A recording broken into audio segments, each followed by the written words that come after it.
तो मैं फिर एक बार एक चीज़ बता रहा हूँ, ध्यान से समझना। देखो सीसेट इम्पोर्टेंट है, इसीलिए मैं बार-बार और अभी करेंगे सीसेट के साथ एक आध अब आंसर की आ ही गया, तो उसका 2023 वाला भी मुझे करवाना है।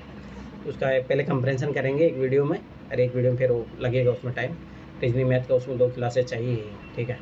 कोई ना, आराम से करेंगे उसमें क्वेश्चन, क्योंकि रिपीट होंगे क्वेश्चन वहाँ से, ठीक है। पहली बात, ठीक है। तो मेरा ये मानना है कि जो मेरा कंपैरिज़न वाले वीडियो है 2011 से लेके 2023 तक, मैं फिर बार-बार बता रहा हूँ, उनको रिवाइज़ करो। रिवाइज़ इन द सेंस आप खुद से लगाओ 2011 से लेके, तो जैसे 2011 वाला कंपैरिज़न सारे सोल्व करो। फिर जहाँ अब सारे, अब देखो ये चीज़ याद रखना, जिसको मान लो जिसने नहीं देखे हैं वो स्टार्टिंग से देखो कंप्लीट उन वीडियो को, वो बहुत ज़रूरी है कंपैरिज़न के। पहले खुद से सोल्व करो, फिर देखो कितने गलत हो रहे हैं, कितने सही हो रहे हैं, तो उसमें स्ट्रेटेजी अपनाओ पहले। और मेरा मानना है कि आराम से 20-30 मिनट में हो जाते हैं वो, ठीक है। तो आप पहले आप क्वेश्चन पढ़ के सोल्व करो। एक जैसे मान लो 2011-12 3 पेपरों में लगाओ स्ट्रेटेजी, आप 2011 से लेकर 2013 तक में लगाओ कि मतलब बिना पैसे पढ़े सारे करो, उसमें देखो कितने सही हो रहे हैं। फिर लगाओ 2021 से लेके 21 और 22 में लगाओ बिना पैसेज पढ़ के, फिर देखो इन कंपैरिजन क्या हो रहा है, कि कम हो रहे हैं, बढ़ रहे हैं। फिर उसके बाद में 14 से लेके 16 तक लगाओ पढ़ के, थोड़ा हल्का हल्का पैसेज जैसे मैंने बताया है वीडियो में, तो वो लगाओ। फिर इधर लगाओ तुम 2018, 19 वाला, 20 वाला, ये लगाओ, ठीक है। ये करो। उसके बाद में यहाँ कहाँ तक पहुँचे, 2016 तक पहुँच गए, और इधर 18 तक पहुँच गए। फिर 17 और 18 ये लगाओ पूरा एकदम पढ़ के, ठीक है, कंप्लीट आराम से आधा घंटे ज़्यादा दो। तो ये आप अपने एरिया फाइंड आउट करो, आप किस में कंफर्ट जोन हो। फिर 2023 वाले में उसको अप्लाई करो कि आपको 2023 में कौन सी स्ट्रेटेजी फॉलो करनी है, फिर उसके अकॉर्डिंग करो। फिर देखो 2023 में क्या आप 20 क्वेश्चन सही कर पा रहे हो। अगर 20 सही कर पा रहे हो तो मतलब सही ट्रैक पे, और सही ट्रैक पकड़ लिया आपने, और उसी सही ट्रैक पे एग्जाम में अप्लाई करना, ठीक है। तो फिर रही रीजनिंग मैथ की। रीजनिंग में फिर मैं बार बार बता रहा हूँ कि एनसीईआरटी जो मैंने इंपॉर्टेंट चैप्टर बताए हैं वो कर लो, ठीक है। उसके बाद में आपको करना है जो मेरे वीडियो वो देखो, मैं फिर बार बता रहा हूँ, उसमें 3-4 मेथड बताया, अगर वो वीडियो भी देख लोगे ना अच्छे से समझ के, पास उसी से हो जाओगे। और मैं फिर बार बता रहा हूँ 30 से लेकर 40 क्वेश्चन ऐसे आते हैं जो कर सकते हो, अगर आपने एनसीईआरटी अच्छे से रिवाइज किया तो एनसीईआरटी बेस पे ही 30-40 क्वेश्चन सोल्व हो जाएंगे, और मेरी वीडियो देख लोगे तो उसी में से। तो आपको टारगेट यही करना है कि कैसे भी करें 30 से 40 रीजनिंग मैथ के क्वेश्चन अटेम्प्ट कर पाओ इस स्थिति में, और एक्यूरेसी ध्यान रखना उसमें। कोई दिक्कत नहीं, एक्यूरेसी ज़्यादा खराब, मेरा फिर माना 30 अटेम्प्ट किए, 20 काट पीट के सही हो रहे हैं, कोई दिक्कत नहीं, फिर भी पास हो जाओगे। और उधर पैसेज में काट पीट के 10 भी सही होगा तब भी पास हो जाओगे। तो अपने पास अपॉर्चुनिटी बहुत कुछ है, क्या दिक्कत ले रहे हो, कोई टेंशन लेने वाली बात नहीं है। तो एक्यूरेसी पे ध्यान। पैसेज मेरे 20 से 22 सही होते हैं एवरेज। तो फिर ठीक है, तो फिर कोई घबराने वाली, फिर भी मैं फिर बता रहा हूँ, पर फिर भी आपको रीजनिंग मैथ में काट पीट के 20 सही करने पड़ेंगे, उस लेवल पे रहना ही है। क्या करोगे फिर 1.5 घंटे वहाँ पेपर में बैठ के? नहीं, वो मैं बता रहा था सर कि 20-22 मेरे ये ऐसे सही हो जाते हैं। ठीक है, वो जो भी है, परंतु आपको करना पड़ेगा, ये चीज़ याद रखना। ये बहुत पीछे चला गया, छोड़ो आगे, ठीक है। चलो शुरू करते हैं तो फिर, है ना। तो मैं फिर बता रहा हूँ, रही बात सीसेट का, मैं फिर बता रहा हूँ, हाँ, परंतु अब थोड़ा थोड़ा जीएस के लिए भी सीरियस होना शुरू कर दो। तो उसके लिए अभी ये करो कि 20 तारीख तक सीसेट का डर खत्म कर लो। तो क्या कर लो उसमें, भाई एनसीईआरटी जो रिवाइज, जो मैंने इंपॉर्टेंट चैप्टर बताए 6 to 10 क्लास तक, 11th क्लास का परमुटेशन कॉम्बिनेशन बताया है, ये रिवाइज कर लो, ठीक है। साथ में जो मेरे वीडियो है वो एक बार देख लो फटाफट से। तो ये काम कर लो एटलीस्ट, सीसेट का डर खत्म करो। पर उसके बाद में आखिरी के जो बचेंगे, कितने 25 दिन ऐसे बचेंगे, उसमें जीएस अच्छे से करो, जब तक ये लगभग 15-16 तक कंप्लीट भी हो जाएंगे अपने। तो वो अप्लाई करो। अरे मैं फिर बता रहा हूँ, ये वीडियो को तभी फ़ायदा जब आप खुद से अप्लाई करो। जैसे आप 2014 कर रहा हूँ तो 2015 में अप्लाई करके देखो। और उधर से मैंने उल्टा करने को बोला था कि आप इधर से करते आओ 2023 नहीं तो एटलीस्ट 22 से शुरू करो, ताकि 23 वाला तो एक फाइनल करना, 2022 में लगाओ, 2021 में लगाओ, 20 में लगाओ, ऐसे लगाते रहो उल्टा, तो तभी फ़ायदा है।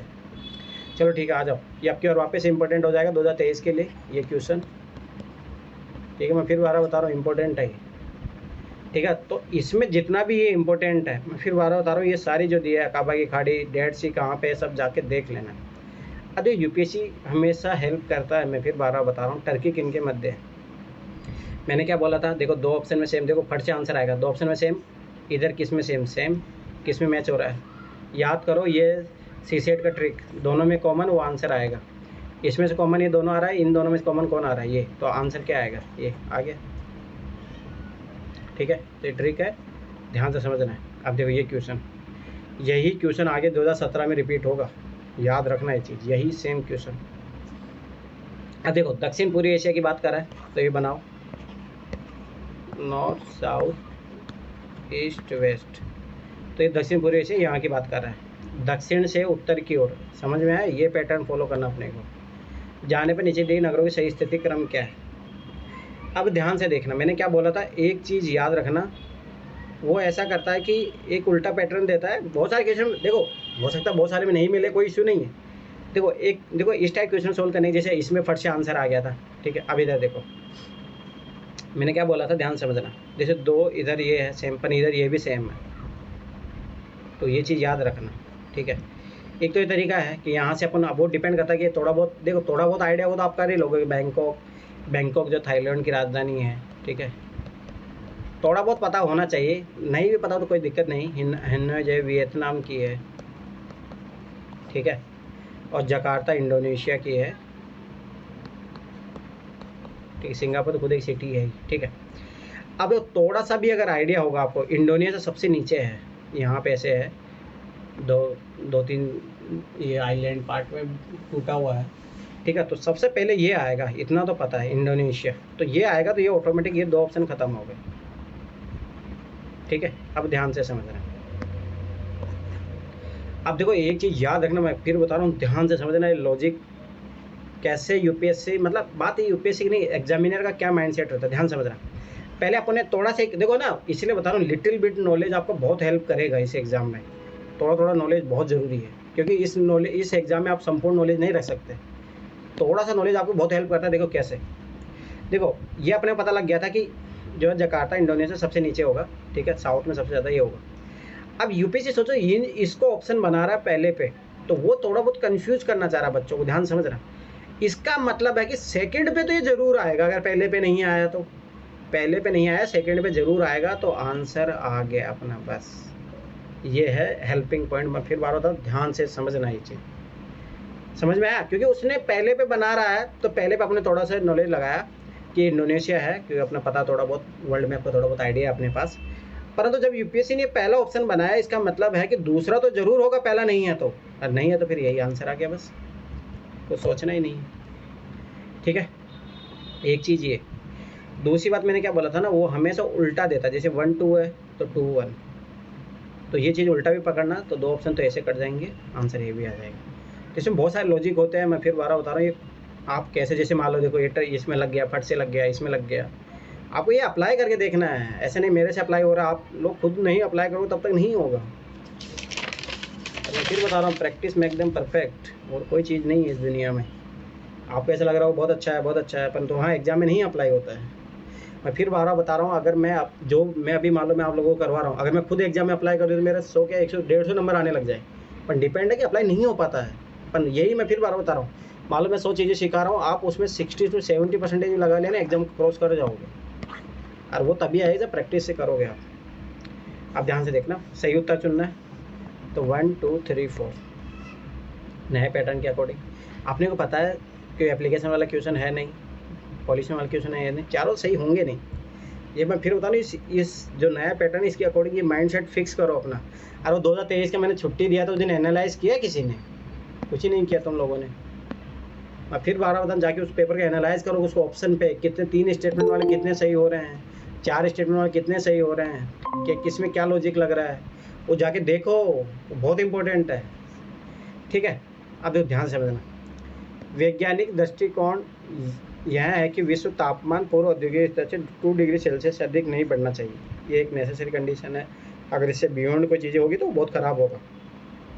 यदि विश्व तापमान पूर्व औद्योगिक स्तर से 3 डिग्री सेंटीग्रेड के परे बढ़ जाता है तो विश्व पर उसका संभावित असर क्या होगा, ध्यान से समझना। पहली बात, ये नेगेटिव थीम है, ध्यान से समझना। मैं फिर बार बता रहा हूँ, ये एक वर्ड बहुत इंपॉर्टेंट है। यहाँ पे संभावित असर पूछा है अपने से, इसका मतलब क्वेश्चन की डिमांड कैसी होगी, नैरो अप्रोच हो गई, नैरो। सारे ऑप्शन आंसर नहीं होंगे। संभावित असर पूछा है, मतलब पॉसिबल मैनर में क्या क्या हो सकता है, ठीक है, तो याद रखना। आप देखो, अनाजों की खेती विश्व में कहीं भी संभव नहीं होगी, बहुत एक्सट्रीम स्टेटमेंट हो गया, काट दो इसको, बहुत ज़्यादा एक्सट्रीम स्टेटमेंट हो गया ये, ठीक है। और यार को अपने को ये लॉजिक पकड़ोगे ना, मैं सही बताऊँ, मैं डायरेक्ट एग्जाम देखते काटता हूँ, क्योंकि मैं कंप्रेंशन में भी देख लिया, ये इधर जीएस में भी देख लिया, हर बार ये उल्टा सुल्टा देते हैं। ठीक है, आगे देखो, सभी, बस मिल गया अपने को, ये पकड़ना पड़ता, सभी भूमंडलीय आर्द्र भूमि स्थायी रूप से लुप्त हो जाएगी, सोचो। और ये पूछ रहा अपने से संभावित, ये तो एकदम बहुत एक्सट्रीम स्टेटमेंट हो गया, सभी। और दूसरी बात बोला स्थायी रूप से, सोचो कंप्लीट, ऐसा हो ही सकता है क्या? कभी नहीं होगा। ठीक, आगे बढ़ो। स्थलीय जीवमंडल एक नेट कार्बन स्रोत की ओर प्रवृत्त होगा, एकदम सही बात है, जनरल स्टेटमेंट है। और ऐसे भी कार्बन बढ़ रहा है तो स्वाभाविक सी बात है, नेगेटिव पॉइंट है, नेगेटिव थीम भी आएगा। विद्युत प्रवाल मत्यता घटित होगी, इंग्लिश में पढ़ो, नहीं समझ में आएगा इंग्लिश में पढ़ो। Wide spread coral mortality will occur, एकदम सही बात है, जनरल स्टेटमेंट है, दोनों आंसर होंगे। अब देखो इसमें कोई भी एक्सट्रीम स्टेटमेंट नहीं दी है, ये चीज़ पकड़ो। उसको गलत होना था, देखो ऐसे वर्ड देता है वो, सभी, स्थायी रूप से, कहीं भी संभव नहीं होगी, ये चीज़ें पकड़ने का प्रयास करो, मैं फिर बार बता रहा हूँ। ठीक है, आगे बढ़ो। भारत के संपत्ति के नीचे उत्कीर्ण भारत की राष्ट्रीय आदर्श शक्ति सत्यमेव जयते कहाँ से लिया गया? अब देखो एक चीज़ याद रखना, जब भी इस टाइप का क्वेश्चन आए, ठीक है, तो मैंने बोला ही था कि नॉन फैक्ट है, नॉन फैक्ट का आंसर कहाँ तक जाता है? डी जाएगा, डी, ये याद रखना ये चीज़। मैं फिर बता, देखो ऐसा नहीं है, पहले आप अपना नॉलेज यूज़ करो। देखिए सब जगह उपनिषद है, तो उपनिषद तो इंपॉर्टेंट है, और वहीं पे ये सारी चीज़ें मेंशन की गई है, अगर थोड़ा बहुत भी आपको आइडिया होगा तो उपनिषद में सारी चीज़ें मेंशन है। ठीक है, पहली बात। दूसरी बात ये चीज़ याद रखना कि मैं फिर बता रहा हूँ, स्टैटिक पार्ट का क्वेश्चन है, नॉन क्वेश्चन का आंसर डी तक जाता है, ये चीज़ आप देखो, ऑब्जर्व करो, मैं ऐसे नहीं बोल रहा हूँ, पर ऑब्जर्व करो। ठीक है, सत्यम जयते कहाँ से लिया गया? मुंडको उपनिषद से, याद रखना। ठीक है, तो ये चीज़ याद रखना। ये अब देखो, अब ये देखो, ये क्वेश्चन पड़े हुए हैं, और मैं फिर बता रहा हूँ, जीएस में 30 क्वेश्चन अटेम्प्ट करना, उसमें से काट पीट के कॉन्फिडेंस लेवल पे, मतलब आपको तैयारी इतना कर लो, मैं बताऊँ 30 क्वेश्चनों की तैयारी कर लो, पीटी निकल जाएगा। तो जीएस में आप 30 क्वेश्चनों की ऐसी तैयारी कर लो कि एग्जाम में 30 क्वेश्चन, मैंने इतने टॉपिक तो बता दिए आपको जहाँ से 30 क्वेश्चन आएंगे, 30 के मैंने 50 टॉपिक बता दिए। 30 क्वेश्चन ऐसे कर लो जिसमें से काट पीट के अपने 25 क्वेश्चन सही हो जाए, काट पीट के। मैं लिख के दे रहा हूँ, 50 नंबर तुम इधर से ले आए तो उधर बचेंगे 70 क्वेश्चन, 70 अटैम्प्ट करो, ट्रिक लगाओ, कोई दिक्कत नहीं है। कितने गलत होंगे? 35 गलत हो गए, तब भी देखो 12 क्वेश्चन कटे, 23 दूना 46 नंबर, 96। पिछले 5 साल से कट ऑफ भी नहीं जा रही इतनी, तो जनरल की भी। ये तो एकदम जब खराब कंडीशन बता रहा हूँ। अगर मान लो इसमें 40 सही हो गए तो 60 नंबर आ जाएंगे, 110 नंबर। मैं फिर 12 बता रहा हूँ, ये 30 क्वेश्चनों की लड़ाई है, ये 30 क्वेश्चनों की तैयारी कर लो, और वो मैंने बता दिया हूँ कहाँ से क्वेश्चन आएंगे, वो तैयारी कर लो उनका अच्छे से। ठीक है, डीपीएस पे से आएगा, मैं फिर 12 बता रहा हूँ आपकी बार क्वेश्चन। और ये क्वेश्चन देखो 2020 में सेम रिपीट होता है, और आपकी बार भी रिपीट हो सकता है। ठीक है, दूसरी बात एक चीज़ याद रखना कि इवन ईयर के पेपर इवन ईयर में रिपीट होते हैं। तो जैसे मान लो कि 2012, 14, 16, 18, 20, 22, ये 6 पेपर अच्छे से कर लेना, कम से कम 25-30 क्वेश्चन तो आपको इसी 6 पेपरों में से मिल जाएंगे। याद रखना ये चीज़, इवन ईयर का पेपर इवन ईयर में रिपीट होता है। अब देखो ये क्वेश्चन देखो, 2020 में डायरेक्ट रिपीट हुआ, सेम, कुछ भी नहीं, सेम का सेम रिपीट हुआ है। भारत के संविधान में अंतर्राष्ट्रीय शांति और सुरक्षा की अभिवृद्धि कहाँ पे की गई है? याद रखना। अब देखो ध्यान से देखो, अगर मान लो इस क्वेश्चन को मैं ऐसे करवाऊँ, मान लो ऐसे पता होना चाहिए, रटा हुआ होना चाहिए, मैं फिर बता रहा हूँ। ठीक है, आर्टिकल 51 में दिया हुआ डायरेक्ट ये चीज़ें, और आर्टिकल 50 में न्यायपालिका और कार्यपालिका में पृथक्करण, वो आपकी और इम्पोर्टेंट है, आर्टिकल 50 याद रखना। ठीक है, तो पहली बात तो ये चीज़ पता होनी चाहिए इसे भी। ठीक है, याद करो, अगर मैंने एक क्वेश्चन बताया था, ध्यान से समझना, शायद 2013 का पेपर में था, याद करो, जिसमें भाई अगर किसी काम को करवाना तो किसकी जिम्मेदारी होगी अंतर्राष्ट्रीय नीतियों को लागू करने का, उसमें केंद्र सरकार था, याद करो वो चीज़। अब ध्यान देख रहे, भारत के संविधान में अंतर्राष्ट्रीय शांति और सुरक्षा की अभिवृद्धि कहाँ उल्लेख की गई है? और मैंने उस दिन बताया था कि देखो फंडामेंटल राइट व्यक्तिगत राइट होते हैं, ठीक है, पॉलिटिकल राइट है, और डीपीएस भी जो होता है, ठीक है, वो क्या होता है, सोशियो और इकोनॉमिक जो है। ठीक है, अब उसमें सरकार की जिम्मेदारी होती है। अब देखिए अंतर्राष्ट्रीय शांति और सुरक्षा किसकी जिम्मेदारी है? सरकार की जिम्मेदारी है ना। अब काटो यहाँ से, मूल कर्तव्य तो व्यक्ति के कर्तव्य कि व्यक्ति को क्या करना चाहिए। 9वीं अनुसूची तो लैंड रिफॉर्म इन सारी चीज़ों से जुड़ी हुई है, ठीक है, भूमि सुधार इनसे रिलेटेड है। प्रियम्बल में तो बताया गया कि कैसे देश संविधान कैसे क्या करना चाहिए। बचा क्या ऑप्शन अपने पास, DPSP ऐसे पता होना चाहिए। तो डायरेक्ट मेरा मानना है इसमें तो वो है ही नहीं, पता होना चाहिए, चीज़ याद रखना। अब देखो ये क्वेश्चन 2011 का याद करो, ऑप्शन वाला क्वेश्चन। अब देखो यहाँ रिपीट हो रहा है। अब यही क्वेश्चन आगे जाके 2015 में फिर रिपीट होगा यही क्वेश्चन, ठीक है। एकीकृत, अब देखिए एक वर्ड का मीनिंग समझो। एकीकृत जल संभर विकास कार्यक्रम, मैंने क्या बोला था, गवर्नमेंट की स्कीम होगी, सब कैसे होंगे, पॉजिटिव, ठीक है। अब ध्यान से समझना, 1 2 3 4 बहुत रेयर चांसेस होंगे चारों सही होंगे। देखते हैं वो कार्यान्वित करने के क्या लाभ है, पॉजिटिव पूछ रहा है। देखो जल संभर मतलब जल को एकत्रित किया जा रहा है, उसके फायदे पूछ रहा है अपने को। मृदा के बह जाने की रोकथाम, एकदम सही बात है, ये तो जरूर होगा भाई, क्यों नहीं होगा, पॉजिटिव। देश की 12 नदियों को मौसमी नदियों से जोड़ना, मैं फिर बता रहा हूँ, ये हकीकत जल संभर विकास योजना है। ये कॉन्ट्राडिक्शन है क्वेश्चन के साथ, ये ऐसे कट जाएगा। और मैंने देखा है 2011 से लेकर 2023 तक पेपर में GS CSET में ये स्टेटमेंट, मैं फिर बता रहा हूँ ना, 10 बार आया है, 10 बार। आप जाके देख लो, CSET में बहुत बार आया है। देश की 12 नदियों को CSET में तत्कालिक कारण बताइए, नदियों को जोड़ना, नदियों को जोड़ना 2023 वाले में भी आया था, वो पहले भी आया हुआ, कितनी बार आया हुआ है। तो ये ऐसे फालतू का बात है, ये इम्पॉसिबल स्टेटमेंट है, ऐसे कट। और ये देखो एकीकृत जल संभर विकास कार्यक्रम है, ठीक है, कट जाएगा। अब आगे देखो, वर्षा जल संग्रह तथा भौम जल स्तर का पुनर्भरण, हाँ ये देखो यही तो कर रहे हैं अपन, एकदम सही बात है, पॉसिबल मैनर में। प्राकृतिक वनस्पति का पुनर्जनन, एकदम सही बात है, जनरल स्टेटमेंट सही होंगे, 3 स्टेटमेंट सही हो गया, आंसर यही आएगा। तो ये चीज़ यार मैं पहले बता दिया, साइंस का क्वेश्चन है नहीं, पॉल्यूशन क्वेश्चन है नहीं, तो चारों तो होने की पॉसिबिलिटी ऐसे कम हो जाएगी।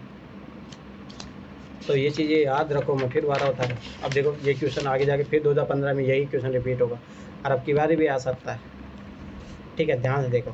1 2 तो इसके बनाओगे ऑप्शन 2 3 4 5, ठीक है, ध्यान से समझना। भारत में योजना से संबंध है, पाँचों कभी सही नहीं होंगे। अब देखो योजना से संबंध है, प्लानिंग किसका काम होता है। अब देखो प्लानिंग का काम, अगर योजना के बारे में थोड़ा बहुत आइडिया है तो कोई इशू नहीं, फिर भी चलो मैं बताता हूँ, इस क्वेश्चन ध्यान से समझना। मैंने क्या बोला था, देखो योजना जो है एक एग्जीक्यूटिव ऑर्डर से बनता है, ठीक है, तो इसका संबंध जो है कभी भी किसी मिनिस्ट्री से ऐसे नहीं होगा। अरे ग्रामीण मंत्रालय तो ऐसे हमेशा गलत होते हैं, तो ये चीज़ याद रखना। पहली बात तो ये 2 ऑप्शन तो गए, 2 ऑप्शन गए तो अपने यहाँ आ गए। अब देखो संसद का काम ही क्या है, वो बैठे क्या है वहाँ, सांसद क्या करे, योजना तो बनाएंगे ना, ठीक है। और राष्ट्रीय विकास परिषद का ही तो काम होता है, और ये बॉडी सब 1952 शीट दौर में बनाई गई थी, इसके अच्छे से कर लेना। और वित्त आयोग का काम अनुशंसा देना होता है, योजना प्लानिंग से ही बनाता है, ठीक है। तो 3 ऑप्शन कटा, आंसर अपना 2 आ गए। अब मालूम नहीं भी पता तब भी आंसर आ रहा था, तो ये चीज़ याद रखना। मैं फिर बार बता रहा हूँ, देखो मैं फिर बता रहा हूँ, नए पैटर्न में यही फ़ायदा है, कुछ क्वेश्चन मान लो उसके बारे में नहीं पता तब भी सही हो जाता है।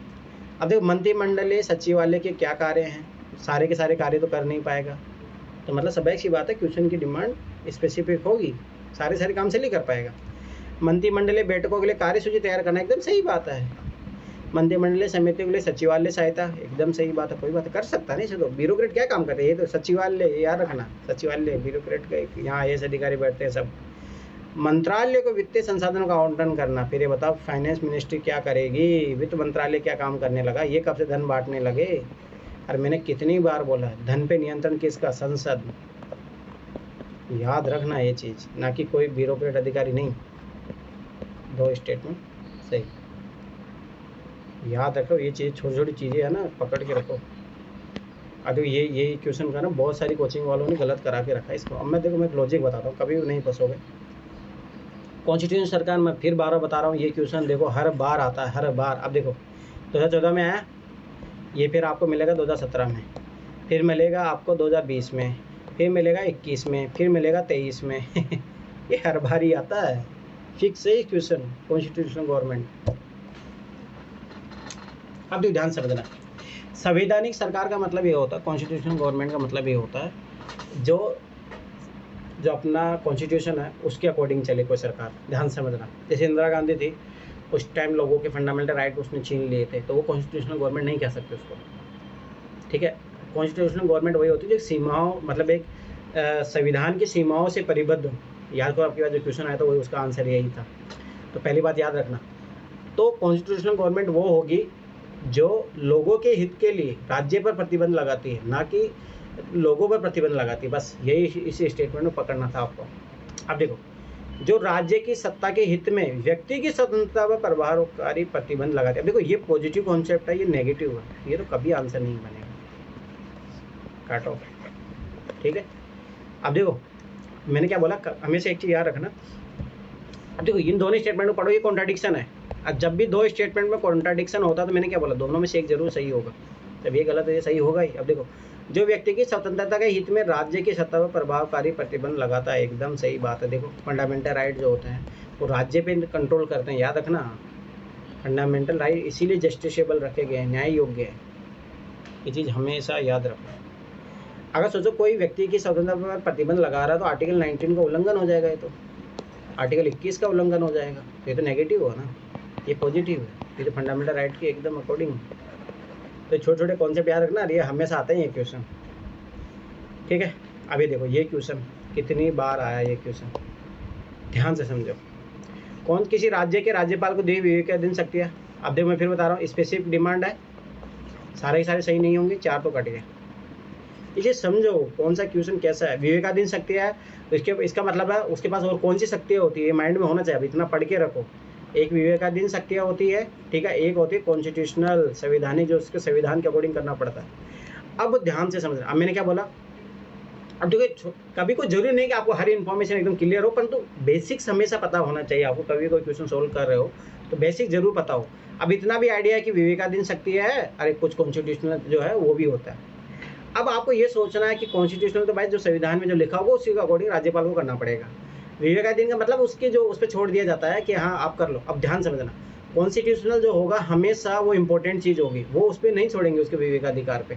और जो कम लेस इंपॉर्टेंट होगी, ठीक है, वो उसको विवेकाधिकार पे छोड़ दिया जाएगा। अब देखते हैं अपने को, अति ध्यान समझना, जब भी यूपीएससी हो चाहे कोई भी एग्जामिनर हो, देखो एग्जामिनर के माइंडसेट को समझो, हमेशा वो क्वेश्चन को फंसाने का प्रयास करता है। वो क्या करेगा, विवेकाधीन की जगह वो संवैधानिक दे देगा। तो ये हमेशा करता है, कोई भी एग्जामिनर यही करता है बच्चों को फंसाने के लिए, सीधा सीधा सब सही दे देगा आपको।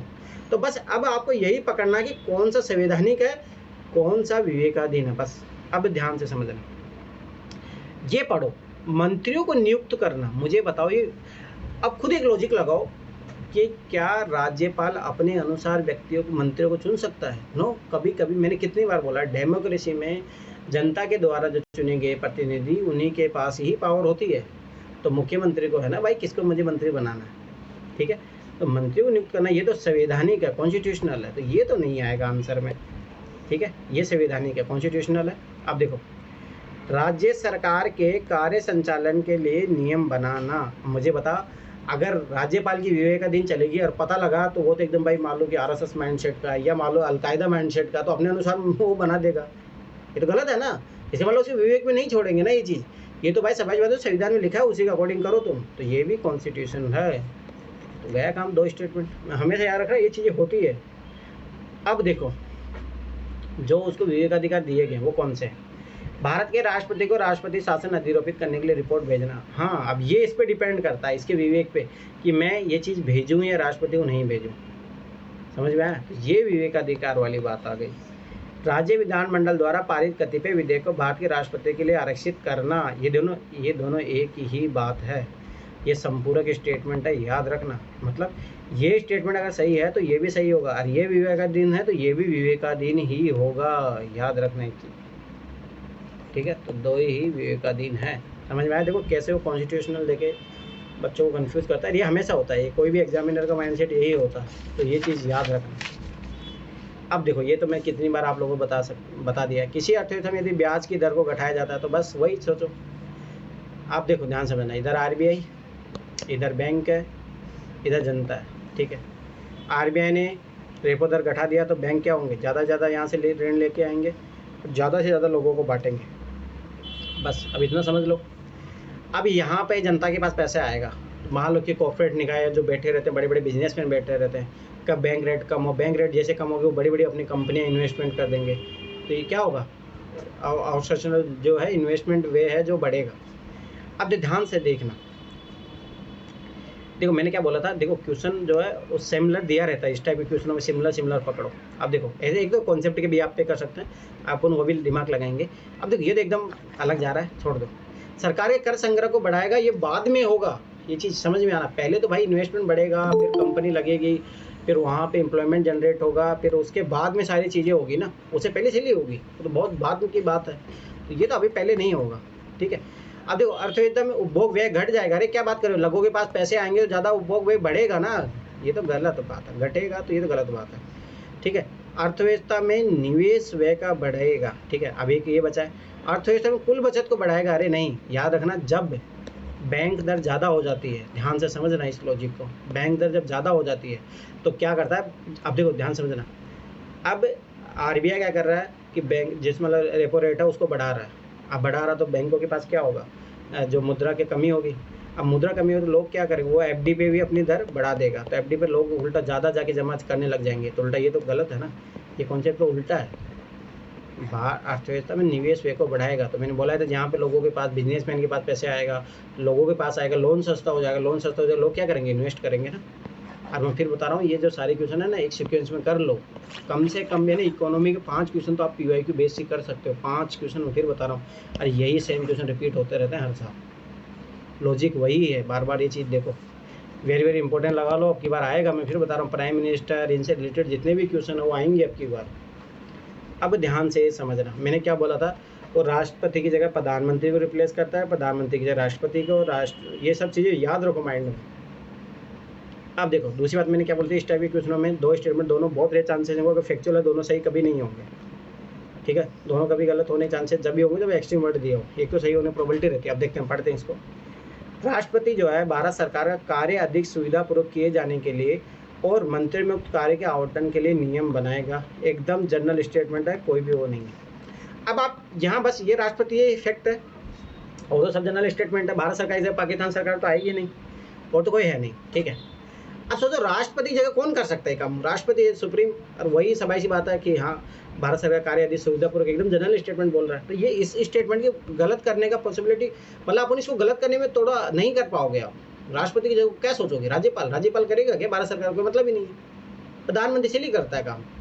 ये तो बोल रहे मंत्रियों को, तो ये तो करेगा राष्ट्रपति, ये तो सही बात है, इसको गलत करना बहुत मुश्किल है। आप पनीता देखो, भारत सरकार की समस्त कार्यपालक कार्यवाही, अब देखो समस्त, ठीक है, प्रधानमंत्री के नाम से की हुई कही जाएगी। अब मैंने क्या बोला, याद रखना ये चीज़, यहाँ पे प्रधानमंत्री की जगह राष्ट्रपति कर सकता है। अब ध्यान समझो, अब इसी स्टेटमेंट को पढ़ो आप, भारत सरकार की समस्त कार्यपालक कार्यवाही जो है, अब देखो यहाँ पे देखोगे तो जस्ट ये यही काम कर रहा है राष्ट्रपति।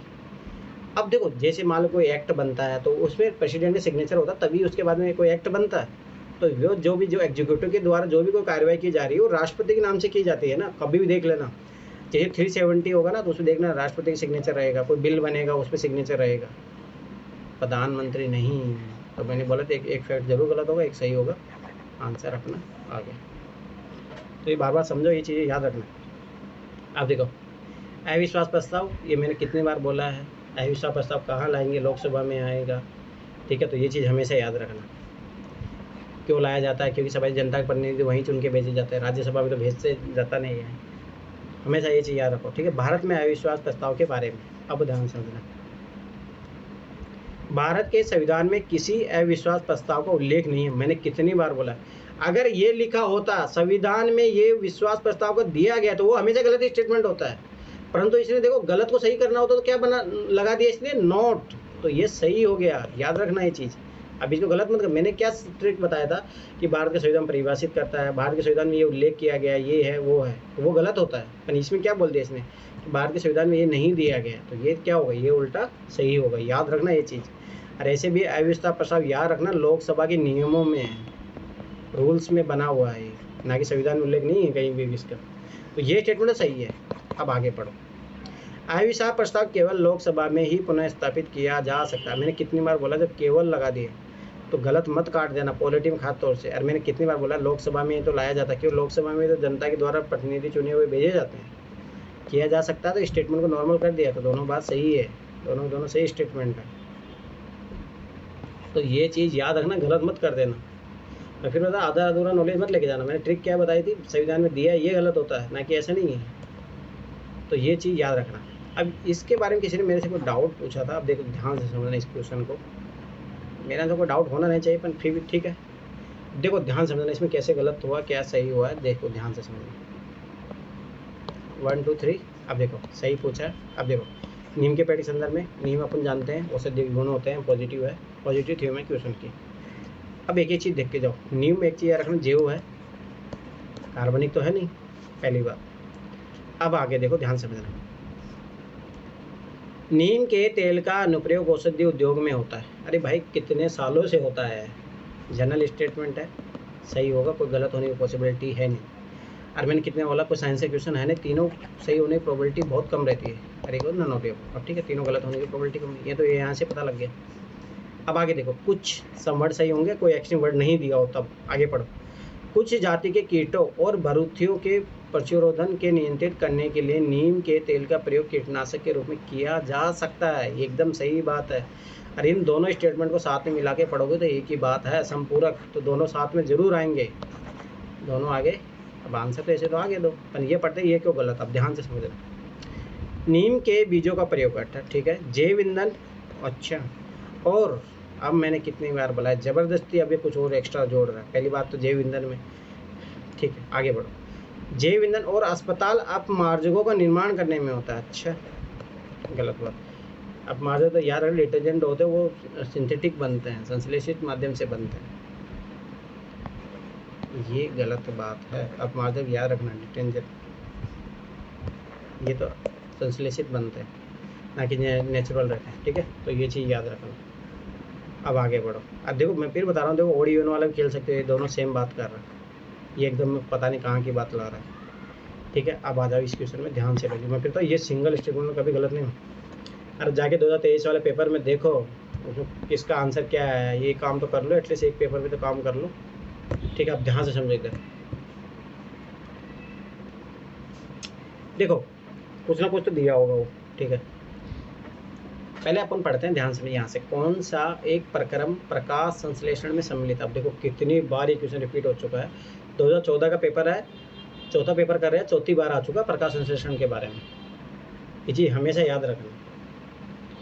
अब देखो मैंने क्या बोला था, दो ऐसी चीज़ें होगी जो एक जैसी बात कर रहा है। अब देखो इसमें पढ़ो, ये दोनों स्टेटमेंट एक ही बात कर रहे हैं। स्थितित ऊर्जा मुक्त होकर पर्याप्त ऊर्जा में बनती है और प्राप्त ऊर्जा स्थितित ऊर्जा में परिवर्तित होती है और संचित हो जाती है। अब ध्यान से समझ रहे हैं, दोनों एक ही बात कर रहा है, बस उल्टा कर रहा है, इंटरचेंज कर रहा है। मैंने बोला था एक सीधा दिया होगा, एक जस्ट उल्टा दिया होगा, तो ये तो गया काम से। भोजन आग से तो अगर कार्बन डाइऑक्साइड और जल, अरे पहली बात प्रकाश संश्लेषण में ऑक्सीजन निकलती है, ये कब से निकल रहा है, कार्बन डाइऑक्साइड ग्रहण करते हैं, ये तो ऐसे कट गया, ठीक है। पहली बात ऑक्सीजन ली जाती है, अच्छा। अब देखो मैं फिर बता रहा हूँ, ये है PYQ के करने से फायदा। अब ये दो ऑप्शन तो हटा लिया अपन आराम से, और ऐसे पता लगे इन दोनों में से आंसर है। अब देखो, अब बात है कि भाई आंसर क्या होगा। अब यहाँ पे अपने को एकदम पहुँचना है, ध्यान से समझना, आंसर इन दोनों में से होगा, इतना तो कंफर्म हो गया, फिर ये दो तो ऑप्शन गया। अब आप एक बार प्रकाश संश्लेषण की प्रक्रिया को समझो, ध्यान से समझना। प्रकाश संश्लेषण की प्रक्रिया में क्या होता है, एक थोड़ा सा कॉमन आइडिया होना चाहिए। पत्ते क्या करते हैं, यहाँ से कार्बन डाइऑक्साइड ग्रहण करते हैं, ध्यान से लोग ये समझना, अभी एक ही चीज़ समझ में आ जाएगी। अब देखो कार्बन डाइऑक्साइड को ग्रहण करें, ठीक है। कार्बन डाइऑक्साइड क्या होता है, पौधों के लिए भोजन होता है, ठीक है, ध्यान से समझना इस चीज़ को, वो उनके लिए भोजन होता है, ठीक है। फिर उसके बाद बदले में वो ऑक्सीजन निकालते हैं बाहर। अब देखो जो यहाँ से ऊर्जा प्राप्त हुई कार्बन डाइऑक्साइड से, जो जब वो ऑब्जर्व करेंगे खाने के रूप में, अब देखो ध्यान से समझना, ये पेड़ के लिए पूरा भागों में संचरित होगी, ठीक है, जड़ तक जाती है, ये सारी चीज़ जड़ तक जाती है, ये सारी चीज़ें, ठीक है। अब देखो तो ये चीज़ संचित होगी ना, ऐसे सेल निर्मुक्त हो जाएगी।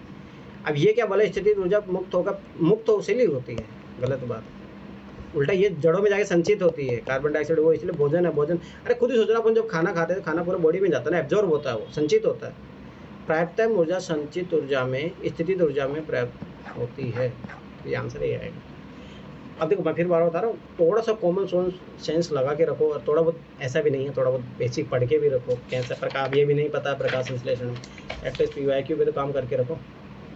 अब ध्यान से देखना, किसी व्यक्ति के जीवमितीय पहचान हेतु अंगुली छाप कर्मी विक्षण के अलावा निम्नलिखित में से कौन कौन से प्रयोग में लाए जा सकते हैं, तो क्वेश्चन की डिमांड वाइड हो गई। अरे तीनों के तीनों जनरल स्टेटमेंट है, तो मैंने बोला था डायरेक्ट सोचना ही नहीं है, ऑल आंसर आएंगे। वाघ अभियान को भी देख के भी आइडिया लगाया जा सकता है, दृष्टि पटल को भी किया तो जा ही रहा है आजकल। देखो आपका जो आधार कार्ड बना है वो इसी आधार पर है आजकल। वॉइस जो ना गूगल काम कर रहा है, किस पे वॉइस टेक्निक पे काम कर रहा है। और आजकल आइरिस वाला है, ये दोनों के दोनों काम इंग्लिश में पढ़ो। आइरिस स्कैनिंग और रिटर्नल स्कैनिंग ये दोनों आधार कार्ड में तुम्हारे प्रयोग होते हैं। और वॉइस रिकॉग्निशन आजकल देखो बहुत सारे मोबाइल में पासवर्ड के रूप में काम आता है। ये तो नॉर्मल बात है। जनरल साइंस का क्वेश्चन है, एप्लीकेशन है, मैंने क्या बोला, सत्ता दिया है, वाइड है क्वेश्चन का डिमांड, तीनों के तीनों सही होंगे। अरे तीनों तीनों जनरल स्टेटमेंट है, ये चीज़ याद रखना। ये कितने मैं 2011 से बताते आ रहा हूँ, इसमें सारों में ये आंसर आता है। आगे देखो 1 2 3 नन ऑफ द अबव, ध्यान समझना। इनमें कौन से कथन पौधों के कायिक प्रवर्धन के संबंध में सही है? अगर ये थोड़ा बहुत ही पता होगा, बचपन से पढ़ते आए होंगे अगर एनसीईआरटी, ठीक है।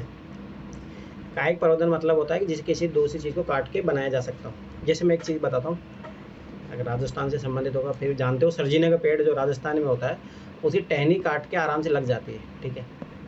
आराम से उसको टहनी काटो, उग जाता है, पहला बात। चलो ये भी नहीं पता होगा। दूसरा ये पता होगा आपको, गुलाब की जो होता है ना पेड़, उसकी डाली से भी ही गुलाब का पेड़ उग जाता है। समझ में आया? इसको बोलते हैं कायिक प्रवर्धन, ठीक है। पहली बात तो ये चीज़ याद रखना। अब ध्यान समझना। तो जैसे एक मान लो गुलाब का जो पेड़ होता है उसकी टहनी से बनाया जा रहा है, याद रखना क्लोन होता है। जैसे क्लोन याद रखना कि जैसे एक वो डॉल का बनाया गया था, जो भेड़ का बनाया गया था, ठीक है। तो ये सब चीज़ें याद रखो, तो क्लोन ही होता है वो। देखो कायिक प्रवर्धन कॉलोनी जनसंख्या को उत्पन्न करता है, एकदम जनरल स्टेटमेंट है, सही बात है। ये इसी के ही कॉन्टेक्स्ट में एकदम सही बात है, पहली बात। अब आगे देखो, कायिक प्रवर्धन वर्ष के अधिकतर भाग में चल सकता है, एकदम जनरल स्टेटमेंट है, पॉसिबल स्टेटमेंट है, क्यों नहीं, किसी भी मौसम में चल सकता है, ये बात तो सही है। अब मैंने क्या बोला, देखो साइंस का क्वेश्चन है परंतु एप्लीकेशन वाला क्वेश्चन नहीं है, तो ये चीज़ हमेशा याद में रखना। तो तीनों कभी सही नहीं होंगे, एप्लीकेशन वाले में सही होता है। जैसे इसमें एप्लीकेशन पूछ रहा था और यहाँ क्वेश्चन दे दिया था वाइड डिमांड, ठीक है। चलो कोई नहीं, अब ये देखते ये क्यों गलत है। कायिक प्रवर्धन विषाणु को निष्प्रभावन करने में सहायक नहीं, ये चीज़ याद रखना। यही तो इसकी सबसे बड़ी कमजोरी है। याद करो, जब डोली बेड पे जब किया गया था ये परीक्षण, तो ऐसा नहीं है कि जैसे माँ में जो बीमारियाँ है वो बच्चे में नहीं जाएगी, वो जाएगी, ये चीज़ याद रख लेना। जैसे मान लो कि गुलाब के पेड़ में कुछ बीमारी थी, अगर इसके टहनी से काट के अगर लगाओ के बनाओगे ना, तो उसमें कुछ ना कुछ उसके अंश पाए जाएंगे। तो ये चीज़ याद रखना, ये नॉर्मल पता होना चाहिए, ठीक है। और ऐसे भी मैंने कितनी बार बोला, जब इस टाइप का क्वेश्चन हो तो दो सही होने की प्रोबेबिलिटी आती है। अब इधर आ जाओ और टेबल जाके देख लेना ये सारी चीज़ें। अब देखो 3 स्टेटमेंट है, ध्यान से समझना है ये चीज़। जैसे आपकी बात तीनों गलत भी हुए हैं, ठीक है, पर तीनों सही तो बहुत रेयर चांसेस है। 2 बार हुआ है, जब वो हिस्ट्री के क्वेश्चन थे तभी ही हुआ ऐसा कि तीनों के तीनों सही थे, नहीं तो नहीं, कभी नहीं हुआ। ये चीज़ याद रख लेना। हिस्ट्री के क्वेश्चन थे और वो फ्रीडम फाइटर थे, तो उनके लिए सही किया था यूपीएससी ने। उसके अलावा कभी भी तीनों पेयरिंग मैचिंग वाले कभी सही नहीं हुए हैं। 2011-2023 के इतिहास में देख लेना, ठीक है। तो एक तो ये चीज़ याद रखना, माइंड में चीज़ें पता होनी चाहिए, डाटा साइंस पता होनी चाहिए। अब देखो ध्यान से समझना, मैंने क्या बोला था, गलत होने की प्रोबेबिलिटी क्या हो जाती है। मान लो कैसिन हाइगेंस है, ठीक है, एक तो गलत होगा, इतना तो श्योर है। अब वो कौन सा गलत है वो देखते हैं अपन। कैसिन हाइगेंस जो है शुक्र की परिक्रमा करना और दत्त का प्रत्युत्तर संचारण करना। अब ध्यान से समझना, यहाँ पे इजीली रिप्लेसेबल क्या है, ये है, इसको गलत कर सकता है। तो यहाँ पे अपन डाउट लगाए रखते हैं कि ये गलत कर सकता है। अब आगे पढ़ते हैं। मैसेंजर बुध का मानचित्रण और अन्वेषण। अब देखो यहाँ पे अगर वो चेंज कर सकता है। वाइजर 1 और 2 भाई सौर परिवार का अन्वेषण। अब यहाँ पे तो कोई पॉसिबिलिटी है नहीं कि वो कुछ गलत कर पाए, ठीक है। तो ये तो सही है। अब देखो मैंने क्या बोला, ध्यान से समझना। 2 फैक्ट में से एक सही होगा, बस सोचना ही नहीं, आगे आंसर। मैं फिर बता रहा हूँ, इन ट्रिक को अच्छे से मोल्ड करना सीख जाओ, कभी गलत नहीं होंगे। अब आ जाओ इधर, अब ध्यान से देखना, इसमें नाम के अकॉर्डिंग पकड़ना। याद करो, मैं जस्ट क्वेश्चन करवाया था इधर, ये वाला क्वेश्चन याद करो। कोरोमंडल तट है, ठीक है, ये मालाबार तट है, ये कोकण तट है, ठीक है। तो ये चीज़ याद रखना, गोवा तट, ये सब सारी चीज़ें, ठीक है। अब देखो क्षेत्र है किसके उत्पादन के लिए जाना जाता है। 3 फैक्ट है, 3 फैक्ट में मोस्टली पहली बात तो याद रखना, तीनों के तीनों कभी सही नहीं होंगे, ठीक है। और 3 फैक्ट है तो मोस्टली मैंने क्या बोला था, एक सही होता है, ठीक, पर इसमें तो एक भी सही नहीं है, पर ये चीज़ याद रखो। ठीक, अब देखते हैं कोरोमंडल। याद रखना अगर थोड़ा बहुत भी आइडिया हो, सोयाबीन के लिए ना एमपी फेमस है, सबसे ज़्यादा प्रोडक्शन एमपी में होता है। तो कहाँ कोरोमंडल, कहाँ एमपी? गलत। आगे देखो, मेवात हरियाणा का क्षेत्र है। मेवात हरियाणा और राजस्थान के क्षेत्र को बोला जाता है। आम यहाँ पे कब से होने लगे? आम फेमस है केरल, यूपी और वेस्ट बंगाल। याद रखना ये चीज़। राजस्थान पानी तो पीने को नहीं पाया जाता। ठीक है। सुपारी याद रखना कर्नाटक में पाया जाता है सबसे ज़्यादा। एक है, अपनी एक स्टूडेंट भी थी, वो उसका जो है वो सोचो कुछ पूरा बिजनेस उसी का ही है, सुपारी का, कर्नाटक की है वो। ठीक है, कर्नाटक और केरल में याद रखना सुपारी, किन्नौर इन्नौर नहीं। ठीक है, तो सारे गलत है इसमें, नोडियो को याद रखना ये चीज़। और यही क्वेश्चन 2018 में आया था, याद रखना। आगे जाके सेम क्वेश्चन रिपीट हुआ टाइम का। अभी जीआई टैग के रिलेटेड है, ये जीआई टैग से है, इसलिए जीआई टैग ऐसे पढ़ना चाहिए करंट अफेयर में। जीआई टैग पर इतनी सारी हज़ारों चीज़ें हो गई ना, तो मैं तो बोलो मत पढ़ो, कोई जरूरत नहीं फालतू में परेशान होने की। क्योंकि अब देखो ना, जीआई टैग हर साल किसी को मिलते जा रहा है, कितनी चीज़ों को तुम रिमेंबर कर पाओगे? कोई दिक्कत नहीं, छोड़ो, कर लेंगे अपन कॉमन सेंस के आधार पर। होना होगा तो हो जाए, कोई बात नहीं। 35 अपने पास क्वेश्चन गलत करने का स्कोप है, कोई इशू नहीं है। तो ये चीज़ हमेशा याद रखो। ठीक है, अब आगे देखो, रासायनिक परिवर्तन के उदाहरण है, बचपन से पढ़ते आए। देखो अभी बेसिक एनसीईआरटी के क्वेश्चन है। अब तो ध्यान रखना, एक होता है भौतिक परिवर्तन, एक रासायनिक परिवर्तन। इसके बारे में एक आइडिया होता है। जैसे रासायनिक परिवर्तन हो सकता है, भौतिक परिवर्तन के बारे में पूछ लें। भौतिक परिवर्तन में क्या होता है? जैसे मान लो मैंने बर्फ़ से पानी बनाया, पानी से वापस मैं बर्फ़ बना सकता हूँ, ये चीज़ याद रखना। तो भौतिक परिवर्तन होता है कि बस उसकी अवस्था चेंज होती है, परंतु वापस से मूल फॉर्मेट में आ सकती है। पर केमिकल चेंज में ये होता है कि एक बार जो चीज़ बदल गई, उसको वापस से आप रिवर्स नहीं ला सकते। जैसे दूध से दही बन गया, अब दही से दूध नहीं बना सकते आप। बस यही पकड़ना था, आंसर आ जाएगा फट से। सोडियम क्लोराइड का क्वेश्चन, अब देखो थोड़ा बहुत ही अगर आइडिया हो, ये है NaCl। ठीक है, ध्यान समझना। नमक को ध्यान समझना, नमक जैसे अगर आप रख दो ऐसे, पानी बन जाता है। अरे ऐसे पानी से तो आप नमक प्राप्त करते हैं, तो ये तो क्या हो गया? भौतिक परिवर्तन का एग्जाम्पल हो गया। काट दो, ये तो नहीं होगा। बर्फ़ का गलना अभी मैंने बताया था, बर्फ़ के गलने से पानी से वापस से बन जाएगा, तो ये फिर भौतिक परिवर्तन का एग्जाम्पल हो गया। दूध का आसंजन मैंने बोला ही था अभी, दूध बन जाएगा दही में, दही वापस बनेगा नहीं, तो यही केमिकल का उदाहरण है। तो 1 2 3 नन ऑफ द वो 1 आंसर। अभी बेसिक क्वेश्चन है, अब ये गलत मत करना, एनसीईआरटी क्वेश्चन है ये सब। अब देखो मैं ऐसे क्यों बोला कि एनसीईआरटी क्वेश्चन है। अब जैसे मेरे से बहुत बार कुछ स्टूडेंट पूछते हैं, जैसे मुझे याद अच्छी तरह, मैंने ना 6ठी 7वीं 8वीं 9वीं 10वीं क्लास तक मैंने, इसलिए मेरा साइंस में बैकग्राउंड भी रहा आगे। इसके रीजन मैंने 6ठी से लेकर 10th तक है ना साइंस ही अच्छे से पढ़ी थी, तो मुझे पता है ये चीज़ें कि एनसीईआरटी में दिया हुआ है बेसिक चीज़ें, इसलिए मुझे याद है। अब ये चीज़ें सब मुझे पता है, ये 10th क्लास के एनसीईआरटी में होता था, तो इसलिए मुझे पता है कि 10th लेवल तक है ये सारी चीज़ें। ठीक है, तो ये चीज़ याद रखनी। अब आगे देखो, यही क्वेश्चन देखो, मैं फिर बता रहा हूँ, ओड ईयर का पेपर ओड ईयर में रिपीट होता है। अब देखो यही क्वेश्चन आपको मिलेगा 2020 में आया, ठीक है, 2012 में भी आया था, 2022 में भी आया, यही सेम क्वेश्चन। तो 2024 में भी आने के चांसेज है इसके, याद रखना। और याद करो, ये क्वेश्चन तो पहले भी करवा चुका हूँ। केंद्र और राज्य के बीच होने वाले विवादों का निर्णय करने के भारत के उच्चतम न्यायालय की शक्ति किसके अंतर्गत आती है? मैंने बोला था, मूल अधिकारिता के अंतर्गत आती है। रीट अधिकार याद रखना, सुप्रीम कोर्ट और हाई कोर्ट के दोनों के पास होते थे, ऐसे आंसर नहीं आएगा। परामर्श अधिकार थे, कहीं पे जा सकते हो, अपील अधिकार थे, कहीं पे अपील कर सकते हो। मूल अधिकारिता समझ मैंने बताया भी था, सेंटर और स्टेट का मामला है तो कौन सुनेगा भाई? आपको सुप्रीम कोर्ट में ही जाना पड़ेगा, हाई कोर्ट के पास नहीं जा सकते। ये सेम क्वेश्चन है, सेम। अभी देखो मैं फिर बता रहा हूँ, अब देखो ये रिपीटेशन स्टार्ट हो जाता है ऐसे पेपरों का। अब ये फ़ायदा है नए पैटर्न में, तो और ज़्यादा फ़ायदा है। 1 2 3 नन ऑफ द अबव। अब ऐसा नहीं है कि आप लोग ये सोचो कि नहीं सर हमारा दुर्भाग्य है, हमारा भाग्य सही नहीं है तो हमारे साल रिपीट नहीं होंगे, ऐसा कभी नहीं होगा। वो हर साल क्वेश्चन है जो बेसिक है, वो क्वेश्चन हमेशा रिपीट होते रहे हैं और होते आएंगे और होते रहेंगे। आप विश्वास करो या ना करो, जो विश्वास करके उसको फायदा है। तो ये चीज़ हमेशा याद रखो। किसको लग रहा है कि जो ट्रिक नहीं लग रहा सर ये है, जो ये अगर ये सोच के रखा ना, पक्का उसे लगे भी नहीं है एग्जाम में। जो विश्वास है कि नहीं लगती है, लगती रहेगी, तो मैंने उसको पहली क्लास में तुम्हें अच्छे डिटेल में बता दिया था। ये कभी पैटर्न कभी खत्म नहीं होगा, चाहे यूपीएससी सब पता लग जाए, चाहे मेरी क्लास भी उसके पास चले जाए यूपीएससी के पास, तब भी क्या सबके पास कुछ भी हो जाए, तब भी वो यूपीएससी नहीं कर पाएगा ये चेंज। रीजन समझो कि क्योंकि उनको 100% गलत स्टेटमेंट बनाना होता है। ये चीज़ हमेशा सोचो। भाई दूसरी बात, एग्जामिनर को बहुत सारी मेहनत करनी पड़ जाएगी, भाई किसी स्टेटमेंट को मैं सही पकड़ूँ, कैसे बनाऊँ, इतनी मेहनत कोई नहीं करना चाहता आज की दुनिया में, ये चीज़ हमेशा याद रखो, ठीक है। अब आगे देखो, तकनीकी परिघटना पर विचार कीजिए, ठीक है, करना। कौन से ट्रांसजेनिक फसलों को बनाने में प्रयुक्त होता है? अब देखो, ये थोड़ा बहुत पता होना चाहिए। देखो, ट्रांसजेनिक फसल बनाना अपने को, तो पहली बात तो ये नेचुरल है। फल वाले पौधों में मुकुलन और रोपण, ये नेचुरल फिनोमेना है।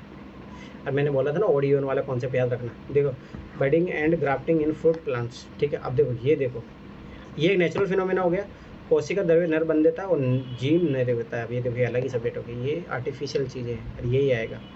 साइटोप्लाज्म मेल स्टेलाइट और जीन स्लाइसिंग, इसी का तो यूज होता है जेनेटिक इंजीनियरिंग में। तो याद रखना, ये ओड इवन वाले कॉन्सेप्ट, ये नेचुरल फिनोमेना है, ठीक है। तो ये चीज़ रखना, ठीक है। तो इसमें 2 ही आएगा, रेसिप्ट तीनों साइंस के एप्लीकेशन वाला क्वेश्चन नहीं है। और मैं फिर बता रहा हूँ, ओड इवन वाले से पकड़ो, ये ओड है, या मान लो इसको ओड मान लो आप, ये इवन है, ये दोनों एक जैसी बात कर रहा हूँ, ठीक है। वो नेचुरल फिनोमेना के तहत होता है। मक्का यूपीएससी फेवरेट है, मैं फिर 12 बता रहा हूँ, यूपीएससी हर साल क्वेश्चन पूछता है। मक्का हो गया, बाजरा हो गया, ठीक है, गन्ना हो गया, ये फेवरेट है यूपीएससी का, ठीक है। और अब एमएसपी अब क्या रिपीटेड क्वेश्चन आएगा, इंपॉर्टेंट है, याद रखना एमएसपी, ठीक है। अब ध्यान देखो, मक्का का मड के उत्पादन के लिए प्रयोग किया जा सकता है, तीनों सही। मैंने आपकी बार जस्ट 2023 में भी आया था क्वेश्चन, सोचना ही नहीं है इसमें, तो क्या है, जनरल स्टेटमेंट दिया है, सोचना ही नहीं है। एक्सट्रीम दिया हो तब सोचेंगे अपन। मक्का का मड के उत्पादन के लिए प्रयोग किया जा सकता है, क्यों नहीं करेंगे। मक्का से निष्कासित जैव तेल जैव डीजल के लिए फीड हो सकता है, क्यों नहीं हो सकता। मक्का के प्रयोग से अल्कोहल पेय उत्पन्न किया जा सकता है, क्यों नहीं किया जा सकता। गला लो उसको, दारू किसी भी चीज़ से बनाई जा सकती है, ये चीज़ याद रखना ठीक है, याद रखना। सकता जनरल स्टेटमेंट, पर फिर बता रहे, इसकी कंडीशन है जनरल स्टेटमेंट, सकता दे के मार मत देना, ठीक है। आगे बढ़ो, निम्न में से कौन सा एक जीव अन्य 3 जीवों के वर्ग नहीं है। बस यहाँ पे ओड इवन पकड़ना ही है। अब ध्यान से समझना, अब ना ये ट्रिक याद रखना ना, 2022 में यही लगी थी, कौन सा एक जीव अन्य अलग है, जस्ट इसका आंसर ए है, और यही सेम लॉजिक उसमें लगा था। तो ये चीज पकड़ा करो। मैं फिर बार बता रहा हूँ, पैटर्न पकड़ो क्वेश्चनों का। चलो ऐसे भी देखो, ध्यान से रखना, ये बरूथी, बिच्छू और मकड़ी, याद रखना ये तीनों के तीनों समान हैं, तो ये क्या हो जाएगा, इवन हो जाएगा, ये ओड हो जाएगा। केकड़ा ये अलग चीज़ है, ये आर्थ्रोपोडा संघ का है, याद रखना। अभी इतना ज़्यादा आर्थ्रोपोडा का है, ये समान जीव वर्ग, ये एरिकेंडा है, एरिकेंडा वर्ग में आता है। ऐसे पता हो जाए। अब देखो, मैं एक लॉजिक बताता हूँ, ध्यान से समझना ये चीज़। देखो, बिच्छू मकड़ी ये सब एक जैसे समुदाय में आते हैं, केकड़ा अलग चीज़ है। अब देखो ये क्वेश्चन, देखो अभी मैं तुम्हें बताता हूँ ये कहाँ से रिपीट किया है। देखो मैंने बोला था 2 क्वेश्चनों में सेम लॉजिक दिया रहता है।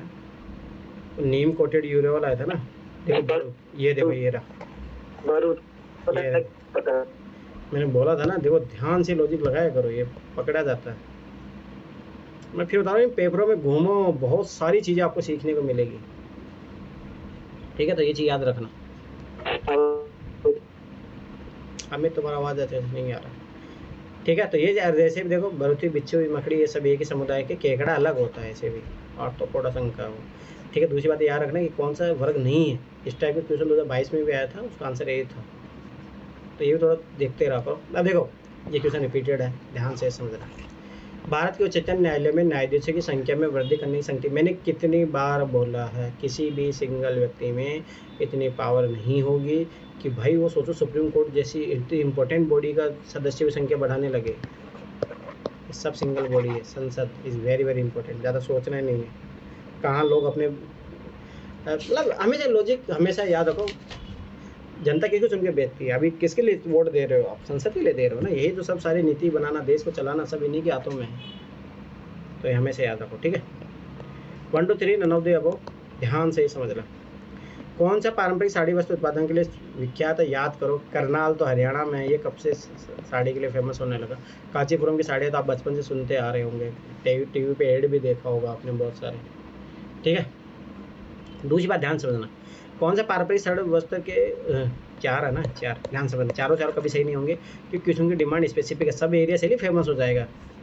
पारंपरिक साड़ी के लिए पूछा है, और सुख्यात मतलब बहुत ज़्यादा फेमस है।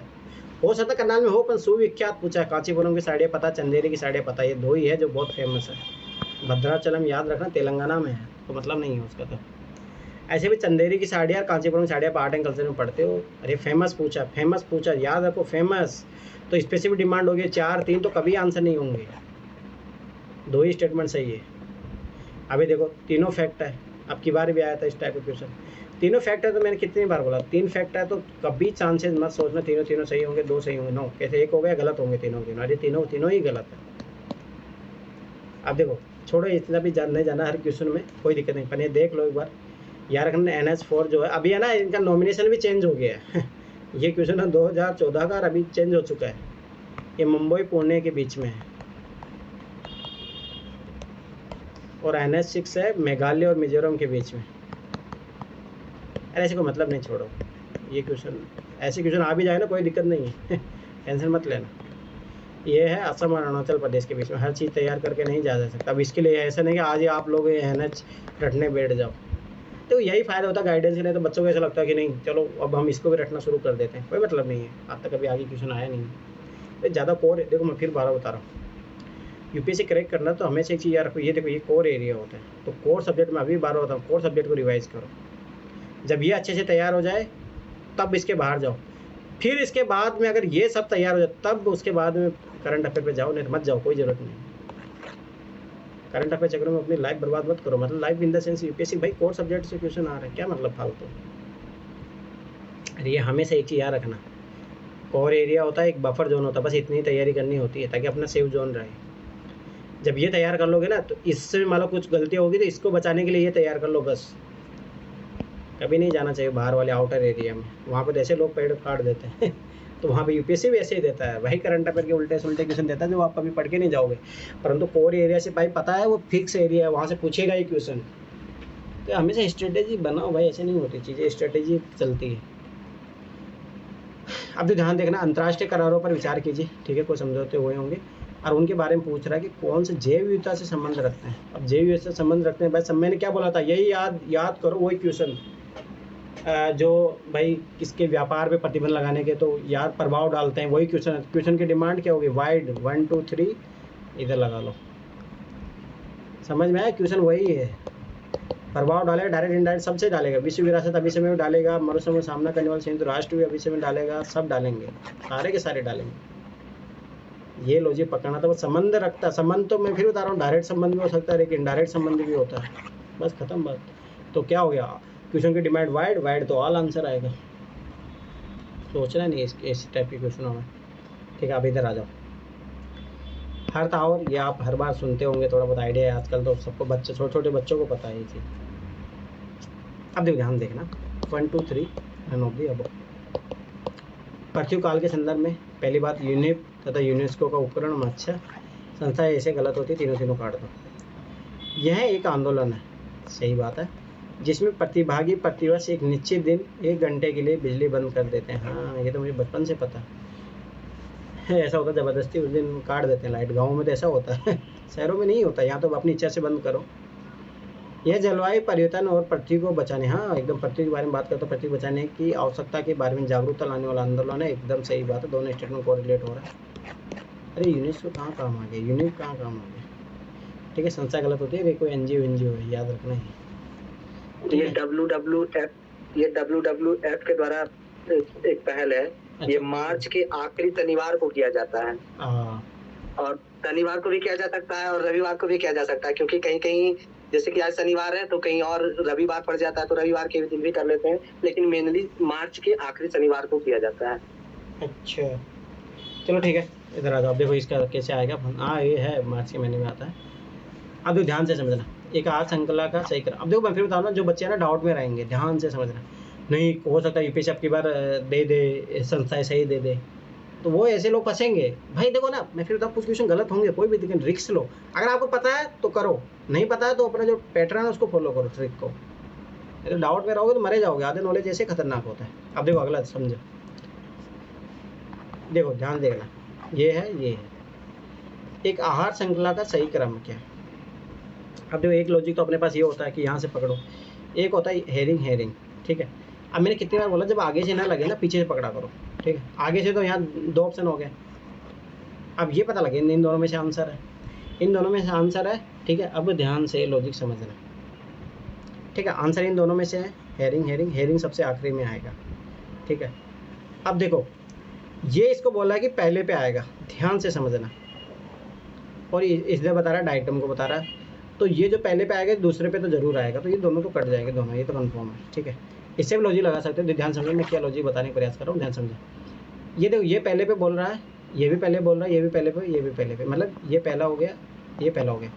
तो जो भी इनमें से एक पहला बन जाएगा उसके बाद में दूसरा जरूर वो आएगा। अब देखो डाइटम क्रिस्टेम, क्रिस्टेम डाइटम, ये डाइटम हेरिंग हो रहा है, यहाँ क्रिस्टा हेरिंग हो रही है, ये दोनों गलत कट गया। आप इस आधार पे भी काट सकते हो। ठीक है, तो 2 ऑप्शन तो कट गया, अपने को इतना पता लग गया। अब ध्यान से समझो कि अब आंसर क्या आएगा। अब देखो इन दोनों में से आंसर है। ठीक है, अब देखो कभी कभी है ना, जैसे मान लो इस टाइप की क्वेश्चन फंस भी जाओ, कोई नहीं, खेल के आओ। जब 2 ऑप्शन छाट लेते हो ना तो खेल के आओ। ठीक है, ये चीज़ अरे एक नया है क्वेश्चन है, नए क्वेश्चन में ये मार के आओ, ऐसा सोचना ही नहीं है। ठीक है, सही होंगे गलत होंगे कुछ जगह, कोई इशू नहीं है। ठीक है, अभी ध्यान देखना।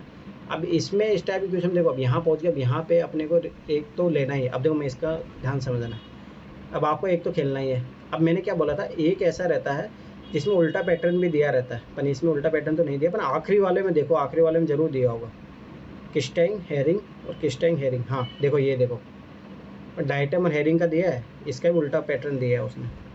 तो इसका मेरा मानना है कि जब भी है नया क्वेश्चन है, क्योंकि आप बेसिक्स में इसे इतना ज़्यादा पढ़ोगे नहीं, डाइटम किस्टेंग हेरिंग, तो ये मार के आओ। पर मैं फिर बता रहा हूँ 2 ऑप्शन जहाँ छाट लो ना वो करके आना, कुछ भी मत सोचना ये चीज़।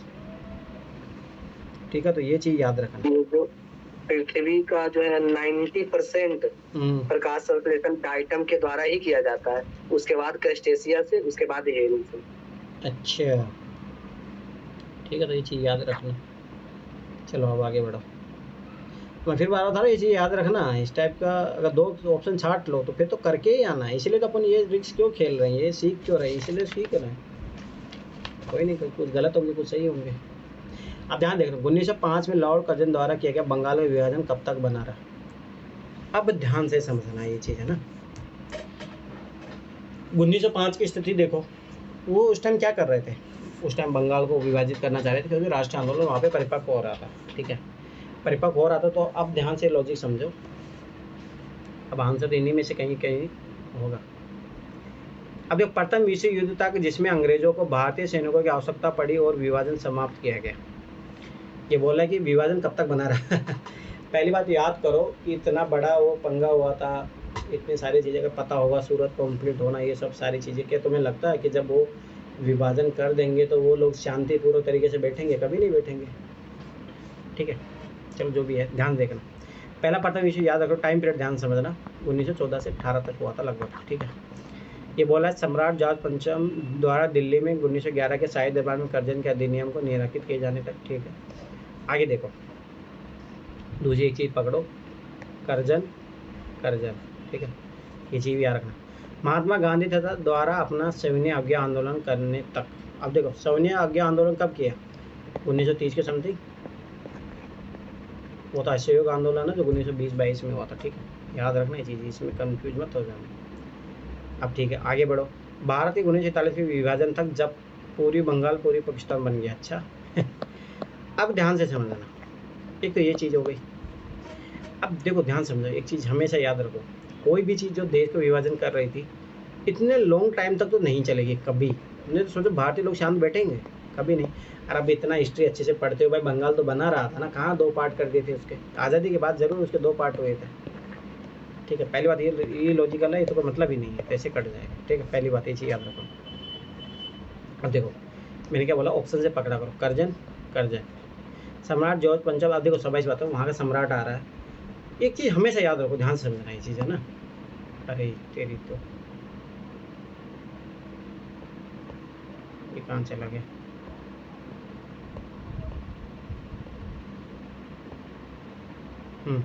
इधर देखो ध्यान से समझना ये चीज़ को। जैसे मैं कुछ चीज़ हमेशा देखना ना, सोचो कि उनका सम्राट आ रहा है और वो एक तरीके से कंपनी जो भी है वहाँ से मान लो कि बोर्ड 1857 के बाद में सारी चीज़ें चेंज हो ही गई थी। अब ध्यान से समझना ये चीज़, मतलब जैसे मोदी है अभी मान लो कि वो भ्रमण करने जा रहा है जहाँ पे, जैसे मान लो कि राजस्थान में मान लो कोई, जैसे मान लो कि कोई सरकार मणिपुर में मान लो कि वो गया तो है नहीं, पर अज्यूम कर लेते वहाँ पे गया, ध्यान से समझना इस लॉजिक को। वहाँ पे कोई विवाद हुआ था मान लो मणिपुर में, जो भी है, क्योंकि जो अरे याद रखना इम्पोर्टेंट है, उसका देख लेना कौन सी जनजाति थी क्या थी, ठीक है। तो मान लो वहाँ विवाद हुआ और वहाँ का सीएम इन्हीं की पार्टी का है, ठीक है। अब वो सीएम क्या चाहेगा, जब भाई मोदी आ रहा है अपने यहाँ पे, तो वो चाहेगा चीज़ें सही हो, ध्यान से समझना। तो मान लो कोई चीज़ों के बीच में कॉन्फ्लिक्ट हो रहा है, तो वो चाहेगा रिजोल्व हो जाए, रिजोल्व नहीं हो जाए तो एटलीस्ट अगर हमारी तरफ से कोई अड़चन है उसको दूर कर लिया जाए। तो जैसे याद करो, जैसे ये प्रेजेंट गवर्नमेंट थी, इसने बल लगा कि चुनाव आने वाले हैं यूपी में, इधर चुनाव होने वाले हैं, इन्होंने जैसे एग्रीकल्चर बिल है वो वापस ले लिए थे। ये हमें मैं फिर बता रहा हूँ, इसीलिए तो अपनी हिस्ट्री पढ़ते हैं, हिस्ट्री सीखना होता है। अब सबाश बात है, इतना बड़ा उसको लेके विवाद हुआ हो और इनके सम्राट आ रहा है, तो ये अपनी छवि खराब से नहीं करेंगे, कभी नहीं करेगा। तो ये चीज़ याद रख लेना। आंसर ये आएगा, रिसीव कर्जन को पकड़ो। और मैं फिर बता रहा हूँ, ये थोड़ा लॉजिक काम किया करो, मतलब ये बहुत इंपॉर्टेंट है। अब अगला देखो, ये क्वेश्चन देखो 2012 में आ चुका था, ये सेम क्वेश्चन है। स्वतंत्रता आंदोलन के इतिहास में भारतीय राष्ट्रीय कांग्रेस 1929 का अधिवेशन इसलिए महत्वपूर्ण है क्योंकि शरीर देखो महत्वपूर्ण है तो बहुत कोई अच्छा काम हुआ होगा। कांग्रेस के उद्देश्य के तौर पर स्वशासन प्राप्ति की घोषणा की गई थी।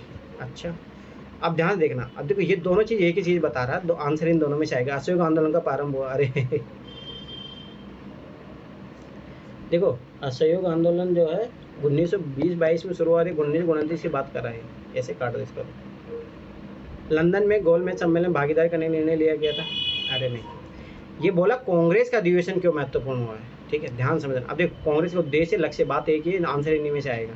तौर पर पूर्ण स्वराज्य प्राप्ति, हाँ पूर्ण स्वराज्य ज़्यादा इंपॉर्टेंट था, याद करो 1928 की नेहरू रिपोर्ट को काटा इसीलिए गया था कि हमें पूर्ण स्वराज्य चाहिए, जो मतलब मांगा उसने डोमिनेट स्टेट था, परंतु जो नेहरू है, सुभाष चंद्र बोस है, ये विरोध में थे। और 1929 में जो है नेहरू बनता अध्यक्ष, और वो सबसे पहले रावी नदी के तट पे वो साफ बोलता है कि अब हमें पूर्ण स्वराज्य चाहिए। आंसर ये आएगा, थोड़ा बहुत हिस्ट्री याद रखो। अरे इंपॉर्टेंट काम हुआ तो ज़्यादा इंपॉर्टेंट क्या था, ठीक है। अगला क्वेश्चन 1 2 3 सारे के सारे सही होंगे नहीं, सारे गलत होंगे नहीं। विख्यात सत्यव्रत के संदर्भ में थोड़ा बहुत भी पता होना चाहिए इसके बारे में। जैसे भी 8 जो अपने जो मेन डांस है ना उनके बारे में याद रखना, क्वेश्चन हर साल कहीं ना कहीं क्वेश्चन पूछा ही है उनके बारे में, आप ध्यान से देखना। चलो कोई नहीं, अब ध्यान देखना। सत्रिया संगीत, नृत्य तथा अभिनय का सम्मिश्रण है। अब मैंने क्या बोला था, इस टाइप के फैक्टर होते हैं कभी गलत नहीं होता, सही है। अरे भाई सब सत्रिया है, नृत्य है, नृत्य में नृत्य तो होगा ही, और सत्रिया तो भाई नृत्य होगा तो कुछ बजेगा ही, संगीत तो कुछ होगा ही, ठीक है, और अभिनय तो कुछ होगा ही, कोई ना कोई तो नाच ही रहा होगा ना, नॉर्मल लॉजिक है, ठीक है, सही। यह असम के वैष्णवों को शताब्दियों पुरानी जीवन परंपरा है, ठीक है, कोई बात नहीं। अरे मैं बोला ना इस टाइप के स्टेटमेंट कभी पीछे गलत नहीं देता। अब ध्यान, चलो ठीक है, ध्यान समझना। चलो ये तो स्टेटमेंट सही हो गया, ठीक है, ध्यान समझना। अब ये इन दोनों में कॉन्ट्रडिक्शन होगा, कॉन्ट्रडिक्शन होता है तो मैंने क्या बोला था, एक जरूर सही होता। अब देखो कैसे कॉन्ट्रडिक्शन। यह असम के वैष्णवों को शताब्दी, जो वैष्णव मतलब जो विष्णु को मानते हैं, अब ध्यान समझना। ये तुलसीदास, ठीक है, कोई बात नहीं, तुलसीदास चलो राम को मान रहा है तो चलो विष्णु को भी मान लेंगे, कोई बात नहीं। अब ध्यान से समझना, देखो कैसे यूपीएससी गलत करता। तुलसीदास, कबीर, अच्छा कबीर तो सोचो कैसा था, एकदम वो तो मानता ही नहीं था, गॉड की फॉर्मेट में नहीं मानता, एकदम कॉन्ट्राडिक्शन हो गया है। तो मीराबाई द्वारा रचित भक्ति गीतों के शास्त्रीय रागों तालों पर आधारित था। अच्छा, भक्ति गीत कबीर कब से गाने लगे, ठीक है, ऐसे कॉन्ट्राडिक्शन है, इसमें कॉन्ट्राडिक्शन है। दूसरी बात, तुलसीदास किधर है, यूपी, कबीर किधर है, यूपी, मीराबाई राजस्थान, ये बात कर रहा है असम की, उस आधार पे कट जाएगा, ये तो गलत है आंसर। दो जब कॉन्ट्राडिक्शन होता है दोनों में से एक सही जरूर सही होगा, ठीक है, तो ये चीज़ हमेशा याद रखो। अब आगे बढ़ो। शक संवत पर आधारित राष्ट्रीय पंचांग कैलेंडर का एक क्षेत्र है। ग्रेगोरियन कैलेंडर पर आधारित 365 दिन के सामान्य वर्ष के निम्नलिखित तिथि में किस एक के तदनुरूप है। अगर थोड़ा बहुत भी आइडिया है, ध्यान से समझना। पहले तो राष्ट्रीय पंचांग याद रखने, हिंदू नववर्ष मनाया जाता है। अब जैसे मुझे थोड़ा बहुत आइडिया है कि ये चैत्र का महीना पता है किसी को, चैत्र का महीना बोला ही जाता है मार्च के महीने को। अब इतना थोड़ा सा भी आइडिया है ना तो ये क्वेश्चन बना सकते हो। और दूसरी बात, चलो ठीक है, मार्च के महीना 2 दिया है यहाँ पे ना। अब इसमें याद रखना वो ज्योग्राफी वाला नियम, जब उत्तरायण होता है एक तो 15 जनवरी होता है, एक आता है 21 मार्च, ध्यान समझना, उसमें दिन और ज़्यादा लंबे हो जाते हैं, और वही हिंदू नववर्ष का प्रारंभिक माना जाता है। ये यहाँ पे पता होता, चैत्र बैसाख साढ़ ये सब पता होना चाहिए। इतने भी अंग्रेज नहीं बनना चाहिए, जनवरी फरवरी से काम चला रहे हो, इतना भी याद रखना, ठीक है, तो उसी से बन जाता है ये आंसर। तो ये दोनों ऑप्शन तो ऐसे कट जाते हैं, क्योंकि देखो याद रखना, चैत के बाद में बैसाख आता है, बैसाख अप्रैल को महीना, याद करो बैसाख के ही दिन वो 13 अप्रैल 1919 जो सत्यपाल उनके वो मारा गया था, जनरल डायर ने वहाँ पे चलाया था, ठीक है। तो बैसाख का महीना ही था, ठीक है। चैत्र बैसाख आषाढ़, आषाढ़ बोलते हैं जून के महीने को, मई आषाढ़ सावन भादवा ये सब पता होना चाहिए। इतना सब लॉजिक रखोगे तो आंसर बना लोगे, ठीक है। आ जाओ आप, ठीक है। अब ये देखो, ये क्वेश्चन देख रहे, ध्यान से समझना, बहुत इंपॉर्टेंट क्वेश्चन है, ध्यान से समझना, पर लॉजिक ट्रिक लग जाएगा, ठीक। कला संस्कृति के संबंध में 3 स्टेटमेंट है, ध्यान से समझ रहे हैं। अब देखो, मैंने कितनी बार बोला, अजंता तो ऐसे बौद्ध धर्म के लिए फेमस है, बौद्ध धर्म के अलावा कुछ बोल दे तो गलत हो जाएगा। बुद्ध के महापरिनिर्वाण की एक भव्य प्रतिमा, जिसमें ऊपर की ओर अनेक देवी संगीतकों तथा नीचे की ओर उनके दुखी अनुयायियों को दर्शाया। कितनी बार मैंने बताया था। तो 1 2 3 मिन्नाल वाले क्वेश्चन है, ध्यान से। तीनों कभी सही होंगे नहीं, तीनों गलत होने चांसेस बहुत कम होते हैं, पर एक तो सही हो गया, आपने पता लग गया। अब आगे देखो, मामल्लपुरम पता होना चाहिए। और ये यूनेस्को जो याद रखना, यूनेस्को विश्व धरोहर स्थल है, यूपीएससी वहाँ से हर साल क्वेश्चन पूछता है, तो एक बार वो जाके लिस्ट देख लेना। हर साल ये सब सारे यूनेस्को के वर्ल्ड हेरिटेज में हैं, जाके देखो अच्छे से पूरा डायग्राम। विशाल गोलासमय पर उत्कीर्ण अर्जुन की तपस्या गंगा अवतरण मामल्लपुरम में है, तमिलनाडु के पूरी तट पर। ये तो सही है, अरे इतना पता होना चाहिए, ठीक है। अब ये क्यों तीनों सही है नहीं होंगे, अब ये क्यों गलत हो, ध्यान दें। माउंट आबू पहली बात कहाँ पे है, राजस्थान में। पहली बात कहाँ पे, राजस्थान में, अजमेर में। प्रस्तर पर उत्कीर्ण विष्णु के वराह अवतार की विशाल प्रतिमा, जिसमें वह देवी पति को गहरे विशुद्ध सागर से उबारते थे। कल ही मैं एनसीईआरटी पढ़ रहा था 6 क्लास की। ये पहली बात नहीं तो राजस्थान में है, ये है विदिशा एमपी में। कल ही पढ़ रहा था मैं ये एमपी में, याद रखना चाहिए। अरे हाँ सॉरी, ये माउंट आबू ना, ये अजमेर नहीं है, ये वो है, ये जैन मंदिर के लिए फेमस है। जैन मंदिर, दिलवाड़ा का जैन मंदिर, जैन धर्म के लिए। हाँ माउंट आबू है ना, सिरोही है ना, जैन धर्म के लिए फेमस है। दिलवाड़ा का जैन मंदिर जो है, हाँ बोलो। वो किधर है, राजस्थान में? हाँ ये राजस्थान में ही है, सिरोही में, सिरोही पाली उधर पड़ता है। जैन मंदिरों के लिए फेमस है माउंट आबू। दिलवाड़ा का जैन मंदिर जो भी उसमें फेमस है। दूसरी बात मैं फिर बार बता रहा हूँ, ये ना एनसीईआरटी क्लास में डायग्राम दिया है, ये डायग्राम दिया है, ये डायग्राम दिया है, सारे डायग्राम दिया है। और यूपीएससी में देख रहा हूँ एनसीईआरटी से डायरेक्ट क्वेश्चन उठाते, जो गोला दिया रहता है, स्टोरी दिया रहता है, चित्र दिया रहता है, डायरेक्ट क्वेश्चन उठाती है वहाँ से यूपीएससी। एनसीईआरटी जिसने पढ़ा है पढ़ लो भाई, NCERT is very very important. कोई भी एनसीईआरटी वो काम वो नहीं है फालतू की। मम्मी कौचे चल रहा है। चलो इधर देखो, यूपीएससी 2022 का क्वेश्चन है, यही सेम क्वेश्चन रिपीट हुआ था। ध्यान से, मैं फिर बार बता रहा हूँ, इवन ईयर का पेपर इवन ईयर में रिपीट होता है, याद रख लेना ये चीज़। अब देखो ये भी क्वेश्चन 2022 में आया था। अब देखो गदर क्या था, अब मैंने क्या बोला, इस टाइप का आंसर मोस्टली एक भी आंसर आता है, ध्यान से समझो, ठीक है। भारतीयों के एक क्रांतिकारी संघ जिसका प्रधान कार्यालय सैन फ्रांसिस्को में था, ठीक है, सैन फ्रांसिस्को अमेरिका में था। अब गदर रहा, पता है इसका उद्देश्य भारत को स्वतंत्र करवाना था। एक राष्ट्रवादी संगठन है जो सिंगापुर से संचालित होता था। अच्छा ठीक है, कोई बात नहीं। एक उग्रवादी संगठन था जिसका प्रधान कार्यालय बंगाल में था, ठीक है। भारत की स्वतंत्रता के लिए कम्युनिस्ट आंदोलन जिसका प्रधान कार्यालय ताशकंद में था, ठीक है। अब थोड़ा बहुत भी अगर गदर पार्टी के बारे में पता होगा तो ये अमेरिका से चलता था सैन फ्रांसिस्को, ठीक है। दूसरा क्रांतिकारी संघ था, ये चीज़ याद रखना। एक जो मेन लीडर है याद रखना, लाला हरदयाल, और यही यूपीएससी 2022 में पूछा था। और इसको भारत स्वतंत्र कराने का एक था, ठीक है। लाला हरदयाल है, साहेब सिंह बाखना है, करतार सिंह सराबा है, और यही है ना, मैंने ये लिख के भी रखा था, यही सेम क्वेश्चन पूछा था यूपीएससी ने। मैं फिर बता रहा हूँ कि पीवाई पे कर लो काम अच्छे से। अरे मुझे लगे भी रहा था, रास बिहारी बहुत से याद रखना। और यूपीएससी ने यही सेम क्वेश्चन 2022 में पूछा था, सेम। काशीराम काशीराम भी है, हो सकता, मुझे इतने ही मिले थे। चलो ठीक है, अब देखो अगला क्वेश्चन, ध्यान से समझना।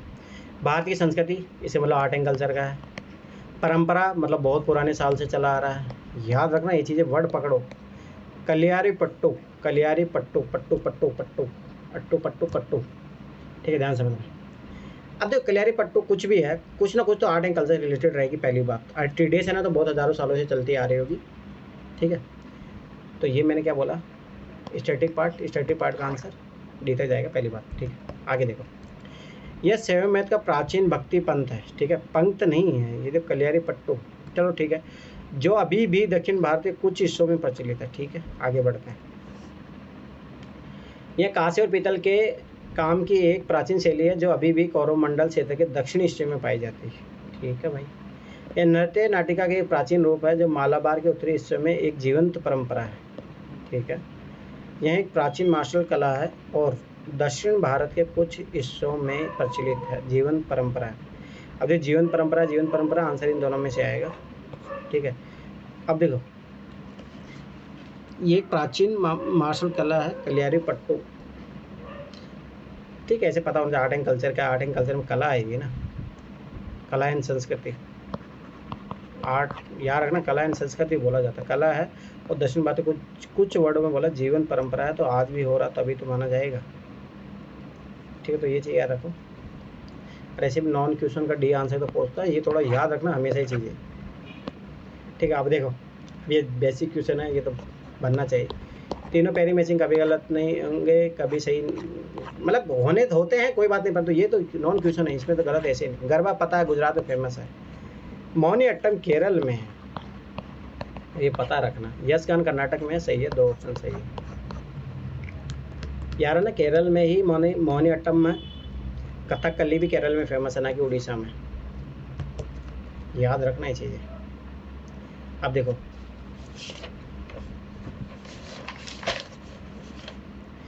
तीन मिलान वाले में ना 2 मार्क क्या ना,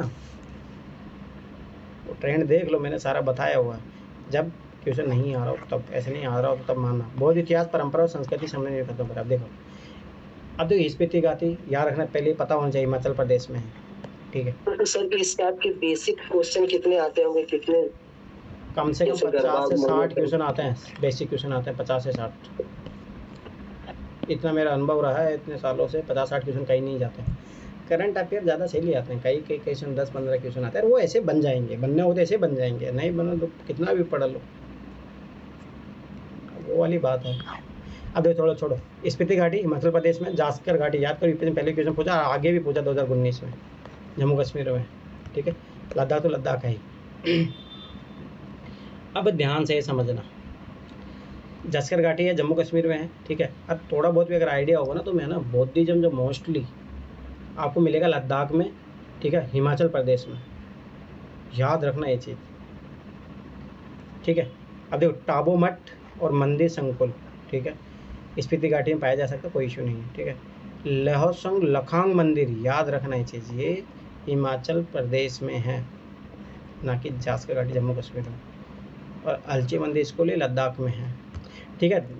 मेरा मानना है कि ध्यान समझना, जहाँ पे तीनों गलत होंगे, बहुत रेयर चांसेस है ये, इस टाइप इंडिया से रिलेटेड तो तीनों गलत नहीं देगा वो, ठीक है। कुछ क्वेश्चन गलत भी होंगे, टेंशन मत लेना, जैसे आपकी बात तीनों गलत। जैनों की, ये बुद्धिस्टों की सबसे बड़ी मंदिर ताबो मठ है, सबसे बड़ी मठ ताबो मठ। हाँ वही यार, हिमाचल प्रदेश में है वो, हिमाचल प्रदेश ही तो फेमस है। जो ये दलाई लामा जो रहता है वो हिमाचल प्रदेश में तो है, वहीं पर उसको लेके एरिया बनाया गया है भाई, पूरी सरकार चलती है वहाँ से तिब्बत की, ठीक है। तो ये चीज़ यार, जस्कर घाटी पता होना चाहिए, जम्मू कश्मीर में, ये आगे जाके क्वेश्चन बना 2019 में। अब आगे देखो, यही क्वेश्चन रिपीट होता है, ध्यान से समझना। पहली बात तो समकालीन वर्ड गलत होते हैं, और मैंने जो मैप वाली भेजी थी ना वो वीडियो जो है वो PDF देख लेना अच्छे से, वो इंपॉर्टेंट है, उसमें हर साल क्वेश्चन आते हैं। तो उसमें तमिलनाडु बोर्ड हिस्ट्री में ना, तमिलनाडु बोर्ड हिस्ट्री जो है वो मैंने एक PDF भेजी थी, उसमें तमिलनाडु बोर्ड हिस्ट्री मैप दिया है, उसमें एकदम पूरा अच्छे तरीके से दिया है कौन सा संत कब आया, ठीक है। चलो देखो, बीजक है, अब थोड़ा बहुत ही पता होगा, बीजक जो है कबीर का है। संत दादू दयाल के उपदेशों का संकलन है, अभी गलत है, फैक्ट है, गलत है। पुष्टि मार्ग के दर्शन को माधवाचार्य ने प्रतिपादित किया था, नहीं, माधवाचार्य ने नहीं किया था, दोनों स्टेटमेंट गलत है। अरे मैं फिर बता रहा हूँ, ये पता रखना। अब ये इसका ये है तो इसका सही भी है, अब देखिए गलत है, इसका पता रखना। ये बता रहे अमित, इसमें क्या है, पुष्टि मार्ग दर्शन किसने दिया था, माधवाचार्य ने दिया था। बता रहा हूँ सर, बता रहा, मतलब याद नहीं है तो। वल्लभाचार्य ने दिया था सर। पुष्टि मार्ग का जो पुष्टि मार्ग के दर्शन है, ये माधवाचार्य ने नहीं, वल्लभाचार्य ने दिया था।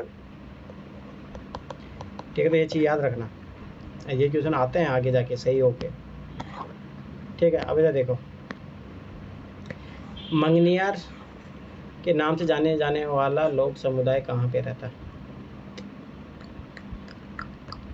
ठीक है, ध्यान से देखना, मंगनियार के नाम से जाने वाला लोगों का समुदाय। देखो अब ध्यान से ही समझना है, इसमें कहाँ कहाँ के कैसे लोकेशन दिया है, ध्यान से समझना। इसको मैप में आप डिवाइड करो, नॉर्थ साउथ ईस्ट वेस्ट। ठीक है, पहला बोल रहा है पूर्वोत्तर भारत, यहाँ की बात कर रहा है। पूर्वोत्तर मतलब ये इस एरिया की बात कर रहा है। ठीक है, पूर्वोत्तर भारत में अपनी मार्शल कलाओं के लिए विख्यात है। अच्छा ठीक है, मार्शल कलाओं के लिए ठीक है, चलो करें। पश्चिमी उत्तर भारत में अपनी संगीत परंपरा के लिए विख्यात है, ये वेस्ट वाला। पश्चिम उत्तर यहाँ की बात कर रहा है। दक्षिण भारत में अपने शास्त्रीय संगीत गायन के लिए विख्यात है, शास्त्रीय संगीत गायन के लिए। अच्छा, मध्य भारत में पिचकारी परंपरा के लिए विख्यात है। किधर बोला? मध्य भारत में, मिडिल की बात कर रहा है। अब देखो हमेशा एक चीज याद रखना,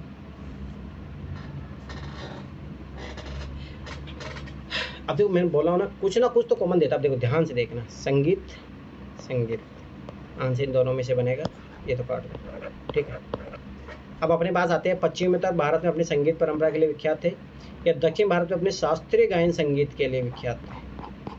और अगर इतना पता होता ना, याद रखना, तो ये पता होता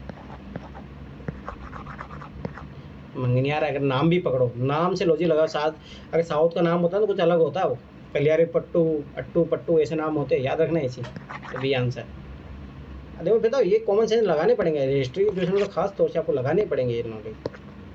1 2 3 हिस्ट्री का क्वेश्चन है, कभी बहुत रहे चांस है तीनों सही होंगे। ठीक है, काट दो। महाराष्ट्र विकेट युद्ध घोषणा को उद्देश्य क्या थे? अब ध्यान समझना, सही देगा, तीनों कभी गलत नहीं होंगे, उद्देश्य एक तो सही जरूर देता है। अब सोचो उस टाइम क्या हो रहा था, ध्यान से समझना। 1857 की क्रांति हुई थी, पूरे देश में बहुत खतरनाक माहौल था। अब ध्यान से समझना ये चीज़, लॉजिक है ना। मान लो बहुत बड़ा विद्रोह है, जो अंग्रेज सरकार थी उनको मतलब लगा कि भाई भारतीय वासियों में है, तो वो क्या करेंगे, थोड़ा बहुत लोगों को लिबरल करेंगे, लोगों के लिए थोड़ा रिलीफ करेंगे, तो ऐसा कुछ काम करेंगे। अब देखो ध्यान देखना, भारतीय राज्य को ब्रिटिश साम्राज्य में मिलाने की किसी भी विचार को परित्याग करना है, एकदम सही बात है। क्यों? याद करो, लक्ष्मीबाई थी, ये सब सारी चीज़ें थी, इन्होंने विद्रोह क्यों किया, और आखिर में विद्रोह का प्रमुख कारण यही माना जाता है। तो ये तो करो जरूर करेंगे भाई। देखो ध्यान समझना, जब भी कोई चीज़ होती है उसका आइडेंटिफाई रीजन आइडेंटिफाई किए जाएंगे भाई, तो ये चीज़ इसके कारण हुई, तो ये तो चीज़ दोबारा नहीं करनी है अपने को, तो ये तो 100% आएगा। आगे देखो, भारतीय प्रशासन को ब्रिटिश क्राउन के अंतर्गत रखना, ये एकदम सही बात है।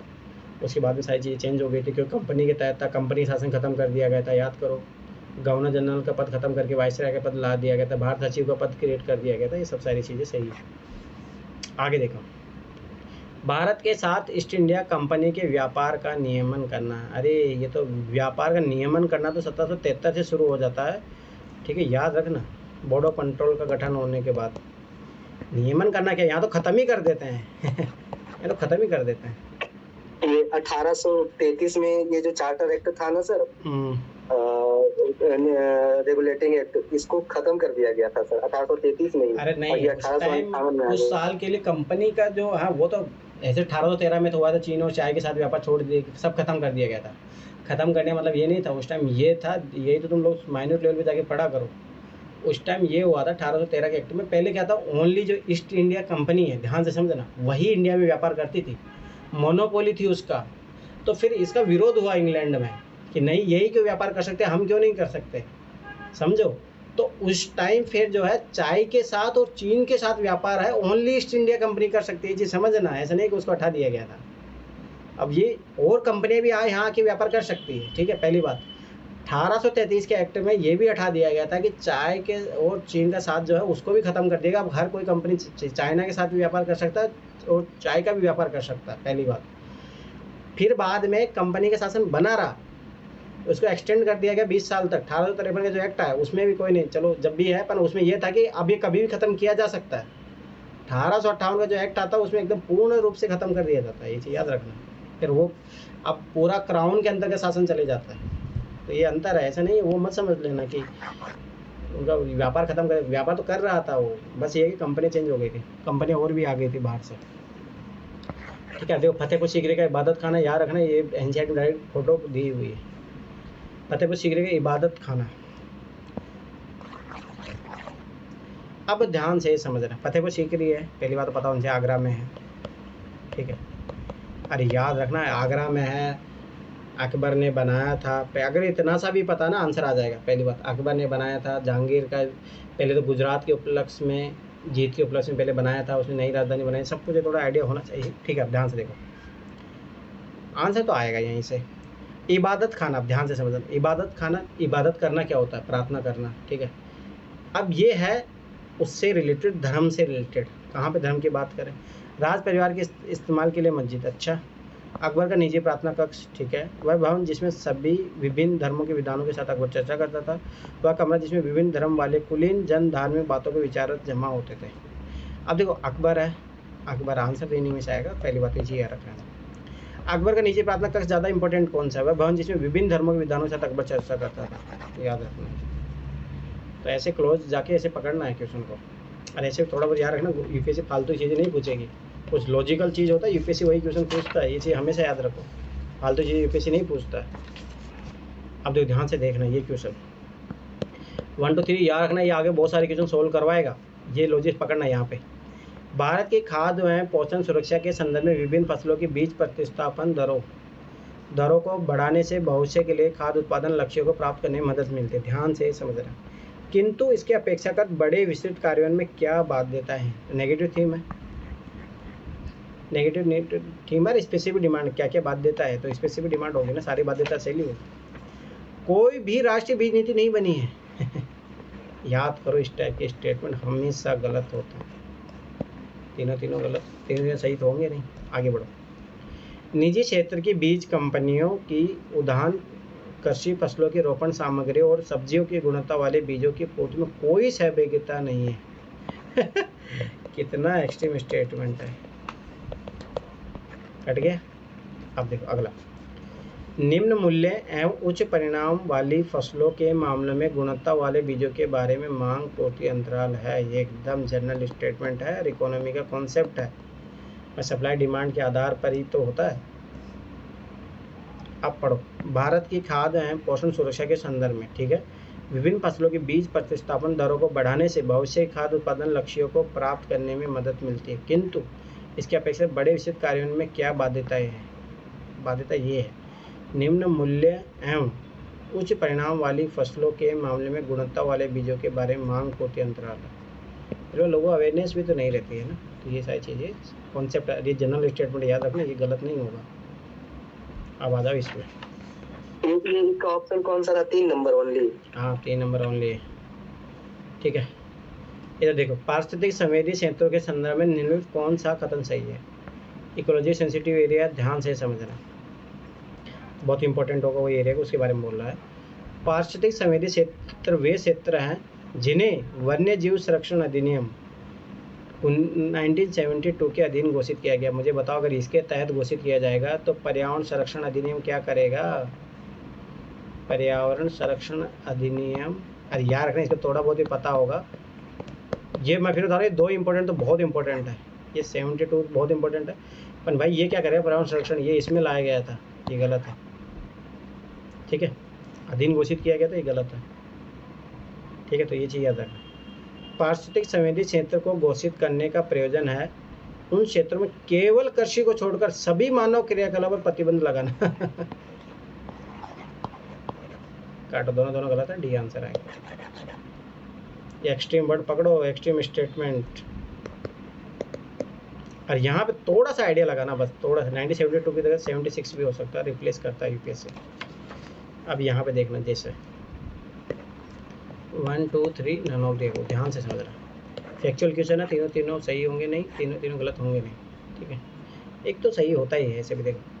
राष्ट्रीय गंगा नदी द्रोणी प्राधिकरण की अध्यक्षता प्रधानमंत्री करता है, अरे तो है इंपॉर्टेंट है, नेशनल लेवल पे है, तो प्रधानमंत्री तो करेगा ही, सब ऐसी बात है, अरे करता ही है, ठीक है। अब आगे देखो, राष्ट्रीय बाघ संरक्षण प्राधिकरण एक सांविधिक निकाय है, हाँ 1973 का एक्ट भाई इनके लिए आया था, याद रखना।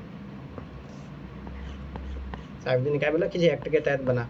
और मैंने कितनी बार बोला प्राधिकरण ये सब कैसे, ये तो एक्ट के तहत ही बनता है, ये प्राधिकरण ये भी एक्ट के तहत बना है, ये तो सही है दोनों। अधिनियम गलत होते हैं ना सर? अधिनियम गलत होते हैं? ये अधिनियम इसमें गलत है या नहीं? कौन सा? अरे ये पशु कल्याण बोर्ड है, एक एक्ट से अलग एक्ट के तहत। सुनो इधर देखो, ये दो तो प्राधिकरण तो मैं पहले बोला था ना, प्राधिकरण तो एक्ट के तहत ही बनता है, तो ये दोनों सही स्टेटमेंट है, इसमें कोई दिक्कत ही नहीं है। ठीक है, कोई नहीं, आप ध्यान से देखो। भारतीय पशु कल्याण बोर्ड, पर्यावरण संरक्षण अधिनियम, देखो ये गलत है। पशु कल्याण बोर्ड के लिए एक अलग से एक्ट बना, मुझे याद है क्यूरेलिटी करके ऐसे करके 1960 का एक्ट ऐसे करके है, वो अलग है। ये पर्यावरण ये अलग पेटा। अरे कॉन्ट्राडिक्शन है ना यहाँ पे। ये पशु कल्याण बोर्ड है, ये पर्यावरण संरक्षण के लिए, पेड़ पौधों के लिए। पशु कल्याण बोर्ड ऐसे कॉन्ट्राडिक्शन, ऐसे गलत हो जाएगा ना। अब तो इसका मतलब ये मत समझना चलो ठीक है, ऐसे भी इसके क्वेश्चन को देखो ऐसे भी किया जा सकता है, ध्यान से समझो। देखो ये फैक्चुअल स्टेटमेंट है, पता होगा तभी कर पाओगे। ये फैक्चुअल स्टेटमेंट है, पदावंती होता है नहीं होता। इसका लॉजिक से कर सकते हो। राष्ट्रीय बाघ संरक्षण प्राधिकरण एक संवैधानिक निकाय है, एक संवैधानिक निकाय, ये तो सही है। और मैंने क्या बोला, प्राधिकरण तो ऐसे भी एक्ट के तहत ही बनता है, तो एकदम सही है। अभी दो फैक्ट में से एक सही होता है, बस आगे आंसर दो, तब भी कर सकते हो, उसमें कौन सी बड़ी बात।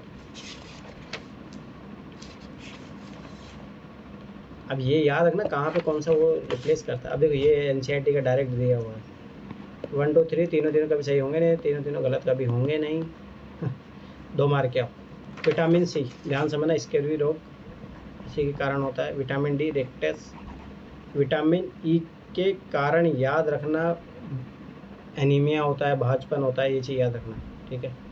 और रात्रि अंधता रोग याद रखना विटामिन ए की कमी के कारण होता है, जिनको रात में नहीं दिखता है उनके लिए याद रखना विटामिन ए। और विटामिन ई की कमी से याद रखना एनीमिया और भाजपन के ही होता है, ठीक है। तो ये चीज़ मिलान में याद रखना, मतलब 2 मार्क क्या हो नॉन फैक्टों में, अननोन फैक्टों में जरूर मार सकते हो। चलो ठीक है, कोई नहीं, आगे देखो। विभिन्न उत्पादों के विनिर्माण में उद्योग द्वारा प्रयुक्त होने वाले कुछ रासायनिक तत्वों के नैनो कणों के बारे में कुछ चिंता है क्यों? कुछ आ गया तो क्वेश्चन की डिमांड कैसे होगी? वाइट। अरे पॉल्यूशन वाला क्वेश्चन है तो ऑल आंसर होने की प्रोबेबिलिटी बढ़ जाएगी, इसे याद रखा करो। नेगेटिव क्वेश्चन थीम है, देखो वे पर्यावरण में संचित हो सकते हैं तथा जल और मृदा को संदूषित कर सकते हैं। ये कर सकते हैं, क्यों नहीं? वे खाद्य श्रृंखला में परिष्ट हो सकते हैं, हाँ क्यों नहीं हो सकते? वे मुख्य मूल्य उत्पादन विमर्शित कर सकते हैं। सारे जनरल स्टेटमेंट है, सारे के सारे सही होंगे। और पॉल्यूशन वाला क्वेश्चन है ऐसे भी, अरे नेगेटिव अप्रोच से भी कर सकते हो। नेगेटिव सारे नेगेटिव स्टेटमेंट है, क्वेश्चन की थीम नेगेटिव। तो बहुत सारी ट्रिक है, ये चीज़ याद रखना। अब आ जाओ इधर 99। अगर इतना सा भी मैंने बताया था IMF इम्पोर्टेंट है, डायरेक्ट मारो, सोचना ही नहीं है। IMF जहाँ रहता है आंसर यही रहता है मोस्टली, याद रखना ये चीज़। चलो ठीक, कोई नहीं, फिर भी देखते हैं कौन सा संगठन जो है वर्ल्ड इकोनॉमिक आउटलुक निकालता है। इकोनॉमी के बारे में बात कर रहा है, ठीक, ध्यान से समझना। राष्ट्रीय विकास कार्यक्रम क्या कर रहा है, विश्व बैंक क्या कर रहा है, और आउटलुक की बात कर रहा है, आउटलुक। और वर्ल्ड इकोनॉमिक फोरम याद रखना, ये है ना समाजवादी देशों का, ये पूंजीवादी देशों का है। और वर्ल्ड इकोनॉमी आउटलुक जो है किसी देश की इकोनॉमी की हालत बता रहा है, तो ये कम्पिटिटिव है। कम्पिटिटिव होगा तो IMF होगा, याद रखना हमेशा, ये लॉजिक हमेशा याद रखना। आउटलुक है तो पूंजीवादी होगा, पूंजीवादी कौन सा है? और इसके जस्ट रिफ्लेक्शन में ये तैयार किया गया था, विश्व आर्थिक फोरम, याद रखना ये चीज़। अब देखो ध्यान से समझो, 1 2 3 नन ऑफ दी, 4 है ना, 4। चलो, संघ के बजट के संदर्भ निम्नलिखित में से कौन से गैर योजना व्यय के अधीन आते हैं? नॉन प्लानिंग एक्सपेंडिचर, ध्यान से समझना ये चीज़। देखो सब्सिडी तो आती है, क्योंकि इसमें क्या तुम करोगे, ध्यान समझना। ये नॉन प्लानिंग पता होना चाहिए। मतलब जो आगे जाके आपके एसेट तैयार नहीं कर रहा, सीधी सी बात ये है। सब्सिडी को आपको एसेट से ही तैयार करता है, 9। वेतन पेंशन 9, ब्याज अदायगी 9, रक्षा व्यय 9, चारों के चारों आएंगे। अब मैंने कितने में बोला, जितने ये जनरल स्टेटमेंट होते हैं मोस्टली प्रोबेबिलिटी होता है सारे सही होने की, ठीक है। तो कंप्लीट हो गया है। मैं फिर बार बता रहा हूँ, अब लगाओ उधर 2022-23 से पेपर सोल्व करो, तब जाके फ़ायदा होगा। अरे करो CCET का, मैं फिर बता रहा हूँ, 8-10 दिन बचे हैं, उसमें NCERT लगा के ख़त्म करो उसका डर को। फिर GS पे तैयार करो, फिर PY की वीडियो देखते रहना। चलो ठीक है, बाय बाय।